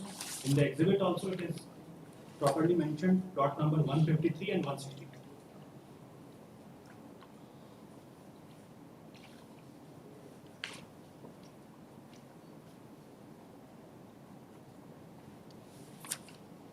No, you have not stated that this particular suit premises is situated in plot number 153 and 160. I have stated in You the have same- stated that property was purchased in connection with plot number 153 and 162 and shops were constructed. Yes, 11 But it shops. is not your case that this particular shop was standing in plot number No, 162. regarding that we have given that the description of the land is completely vague. So as- that's right. You see, there is a description of land. There There is is. plot number 153 and plot number 162, 11. But it is not your case that the schedule is incorrect or the description of property is incorrect. It's vague, that I have stated. No, that has come in evidence that you have identified the description. By of my name of the shop has been given, That's Kumar right. General Store. No, And in I the- don't see in your written statement that you have stated anywhere that this particular property, this particular shop is standing in plot number 162 or and not plot number 153. No, it is jointly plot number तो वो 153. Jointly कैसे होता है? यह तो 153 में हो. 11 shop 11 shop बना हो सकता है पार्टली 153 में बना होगा पार्टली पार्टली 162 में बना. लेकिन ये कहाँ है आपका pleading that this particular property is not in 153 As but in far 160. as far as title they are claiming that 152 and 153 they have purchased this from Vidyadhar Pati. So that has been taken into consideration. regarding plot number 162, there is no abovement. Although the title suit which was preferred, that was also in relation to 162. The title So, suit is not with respect to one. Description of the land has been changed. In the present आपको case, देखिए ये सारा आपको आराम से सुने 2 घंटा नहीं सुने सुने, बस ना, इतना ही नया find कहानी out. मत सुनाइए आपका सारा चीज हम रिकॉर्ड कर लिए हैं कुछ Exhibit in E. response to his argument if you want to say because Exhibit- I will not revisit the say needs once again 17 whatever you have to say to but the, description of land was also vague. the learned counsel for the appellant has submitted that the description of the suit property was also vague and an objection in that regard was specifically taken in the written statement. That's all. Arguments concluded. इसको judgement के लिए एक तो हम अभी date बता रहे हैं ठीक है इतना लंबा डेट नहीं करेंगे सौरभ कब तक आप टाइप करके हमको दे देंगे टाइम लेवल प्लीज टाइम मतलब 1 घंटा 2 घंटा 1 दिन 2 दिन 1 महीना 1 साल 2 दिन तो पहले की भी बात ठीक है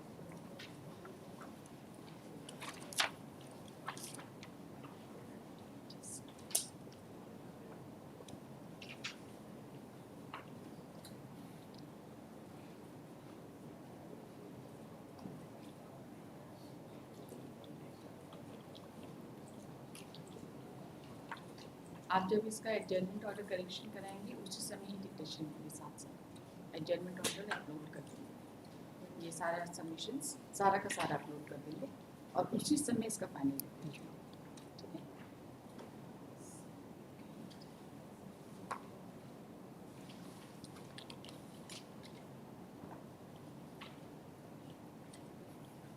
7th April for judgment. I'll try my best कि हो जाए तब तक. मैं just because writ of attack order for writ of कब attack. है date next? Today is the second half it has been fixed. I do not know. अभी asked. नहीं, I have asked. Client is present and asked. Today is the date fixed before the landed court. तो एक date अभी हम क्या ही करेंगे आपके client हैं. नहीं बस till that date कम से कम eviction ना हो. ऐसा वारंट इशू हो ही जाएगा तो क्या ही हो जाएगा. There are more processes to be. कोई बात नहीं उससे भी कम शॉर्ट दे देते. ठीक है. I'll try my best. Date के लिए नहीं कुछ बोल रहे हैं बस इतना बोल रहे हैं in that mean time eviction बस ना करें क्योंकि लास्ट डेट भी हम लोग मेंशन किया कि मैटर इज रजिस्टर्ड टुडे तो सेकंड हाफ का टाइमिंग दिया है so the next executing court is proceeding in that I just do not know.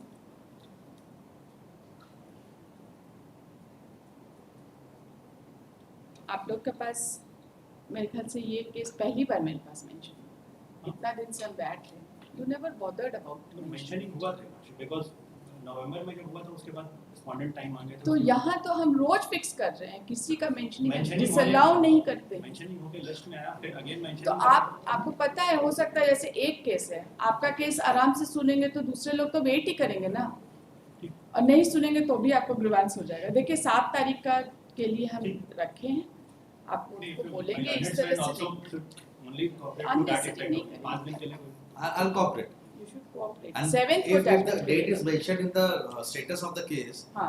then naturally For they won't do judgment anything. on 7th कर देंगे. वो Status कर में देंगे जाता तो है क्या? क्या? Status में जाता है. हाँ. For judgment on ठीक 7th. तो ऐसे ही नहीं only करेंगे. that much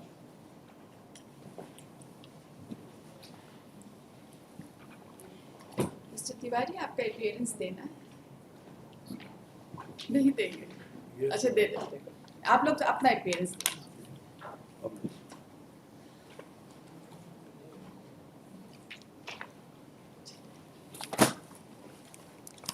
आपका जूनियर बहुत अच्छा argument He was more prepared. He was more. I've always seen he does good argument और misleading तो बिल्कुल नहीं करता.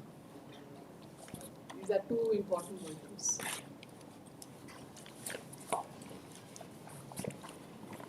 एक ये डॉक्यूमेंट आपका रखना चाह रहे हैं exhibit E U will get it back इसको थोड़ा ध्यान से रखिए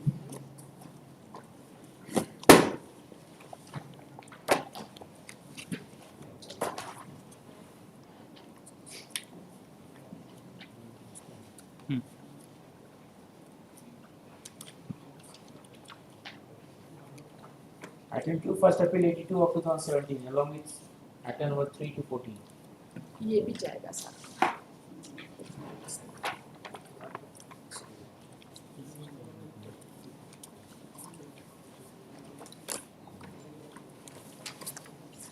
ये रख लीजिए. The one thing I'm submitting in this matter now, once matter, I have prepared the paper. File कर लीजिए. इसमें क्या है? सुन रहे हैं. वो तो नहीं टाइम मांग रहे हैं. आप अपना No, काम no, I'm not asking time, I'm just going to time. File कर लीजिए और बहस चालू कीजिए. काउंटर में क्या लिखे हैं? No, no, केवल कुछ लिमिटेशन का पॉइंट रेज किए हैं. लिमिटेशन का पॉइंट है. तो लिमिटेशन तो अब कहानी खत्म हो गई. सेक्शन 18 का प्रोसेस को जो किया सॉरी.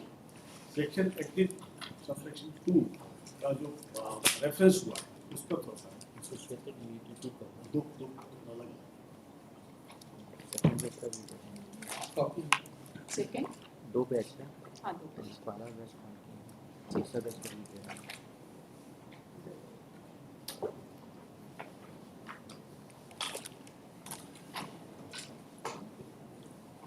बेसिकली आपका रिटन सबमिशन टाइप का है. यस यही कहना चाह रहे हैं.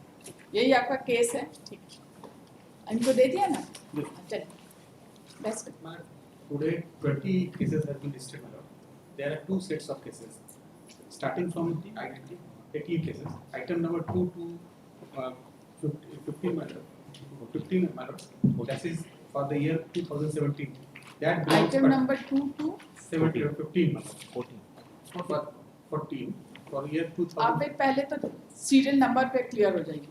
Item number 2 to 15. They are for the year 2017. आप जरा लिस्ट खोल के देखिए. बैच कब से कब तक का बना है.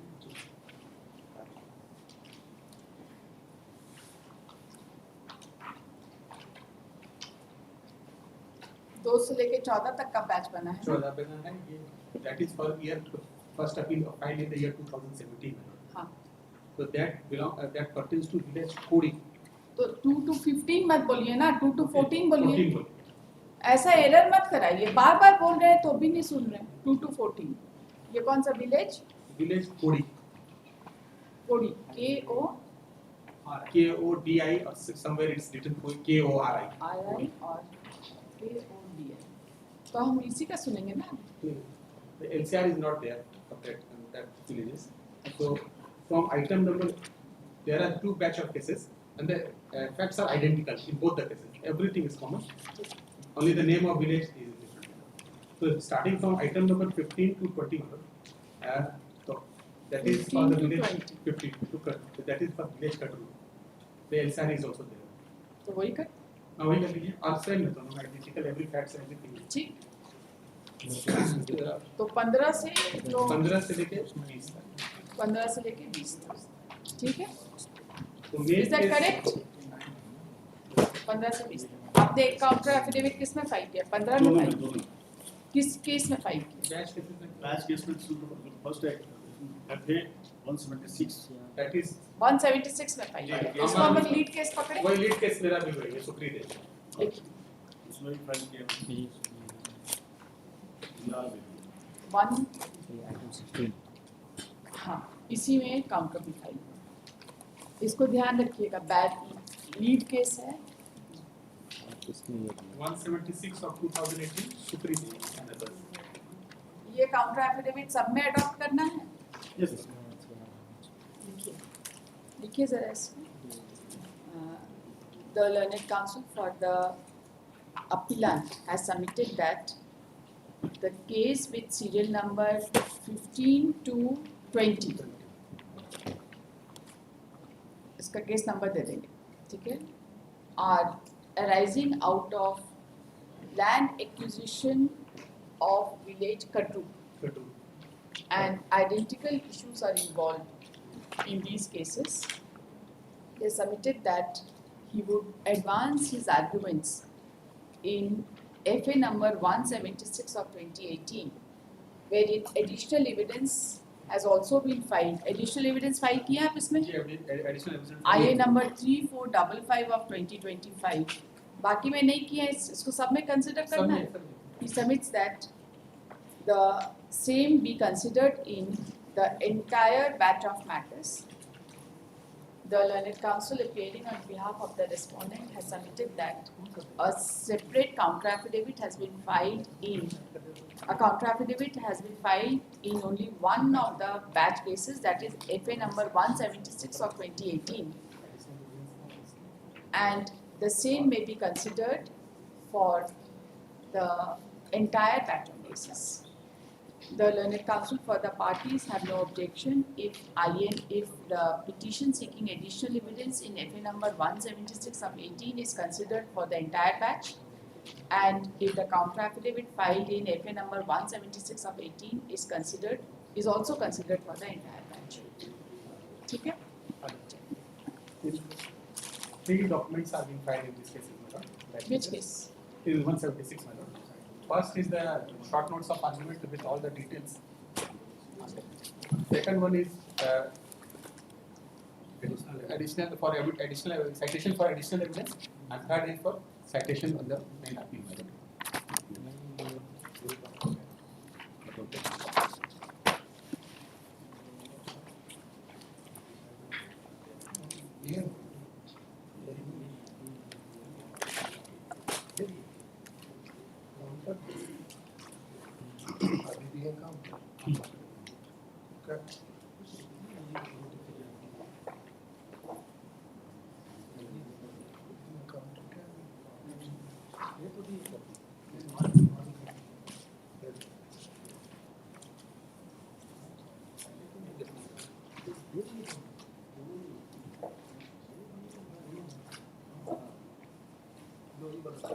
ये आपने लिस्ट ऑफ जजमेंट्स दिए और मेन अपील.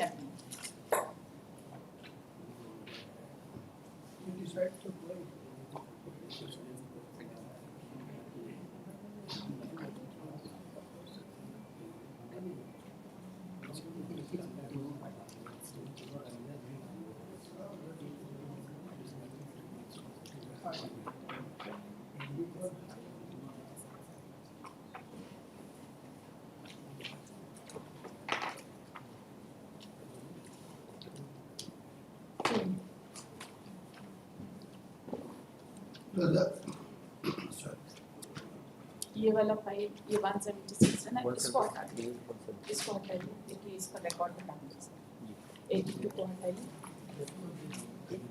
इसमें तो रिकॉर्ड नहीं आया है, इस बैच में रिकॉर्ड मंगा लेंगे, आप मंगा लेंगे स्पेशल मैसेंजर कॉस्ट सिंगल उससे आ जाएगा, वन रिकॉर्ड से हो जाएगा. ये लिखिए तो इन FA number 82 of 2017 with other analogous cases. As per the office note, the records have not been received from the concerned court. The learned counsel for the appellant submits that he is ready to deposit special messenger cost. A counter affidavit has been filed in FA number 82 of 2017 by submitting that essentially no new fact has been brought on record through the counter affidavit, but it is in the nature of the stand of the respondents. The learned counsel for the respondent has submitted that the counter affidavit be treated will be considered for the purposes of all the connected first appeal, as the entire land is in relation to one village, namely village Kodi. Counsel for the appellant has no objection if this counter affidavit is treated for the purposes of all the connected appeals. Let the records be called for from the concerned court upon deposit of special messenger cost by the appellant within a period of 3 days from today. Post dispatch on Some cases have been fixed on 3rd of April. तो special messenger cost फिर आप during the course of the day आज आप जमा करिए, आज ही इसको during the course of the day इस ऑर्डर को आप टाइप करके कर लेंगे, साइन करा लेंगे. ये 82 वाला कहानी खत्म, अब 76 वाला रिकॉर्ड देखेंगे.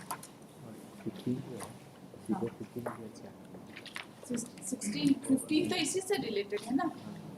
15 इसी से रिलेटेड है ना, तो LCR किस में आया हुआ है? 16 में 20 में आया इसमें वो 76 हाँ, वो 15 भी इसी से रिलेटेड है, same he.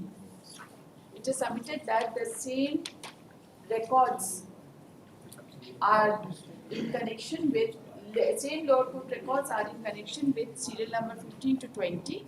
The records have already been received in serial number 16, which is FA number 176 of 2018. The case is being argued, taking the lead case as FA number 176 of 2018.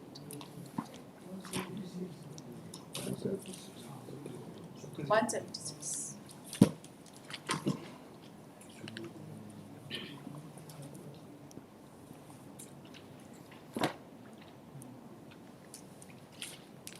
वो फाइल सब हटाइए ना, इसमें मतलब file सब ना हटाइए. इसमें एडिशनल एविडेंस है रीजन आई खाली सर्टिफाइड कॉपीज है आप बहस करिए. फाउंडेशनल फैक्ट दीजिए. पर मतलब there is a note given to your lordships giving all the foundational facts We will see the note later. Yes. पहले आप ऐसे फाउंडेशनल फैक्ट बताइए.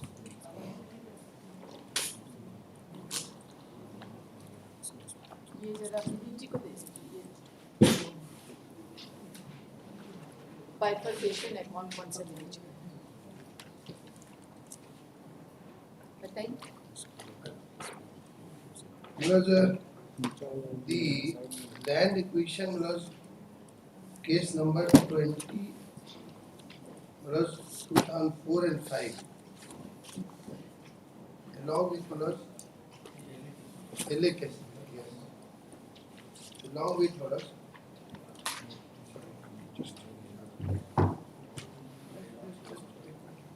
समझ रहे हैं रेफरेंस अभी 1:30 बज गया. सेकंड हाफ में ठीक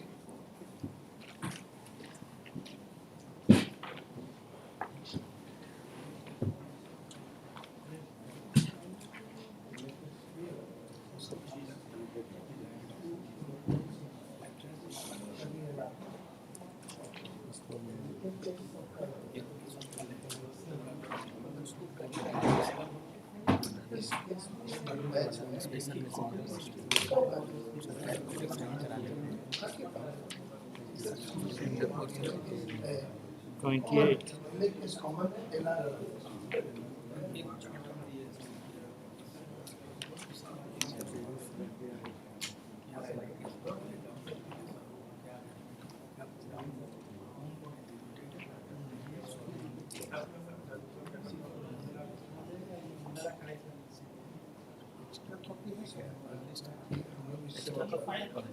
अभी हम लोग होगा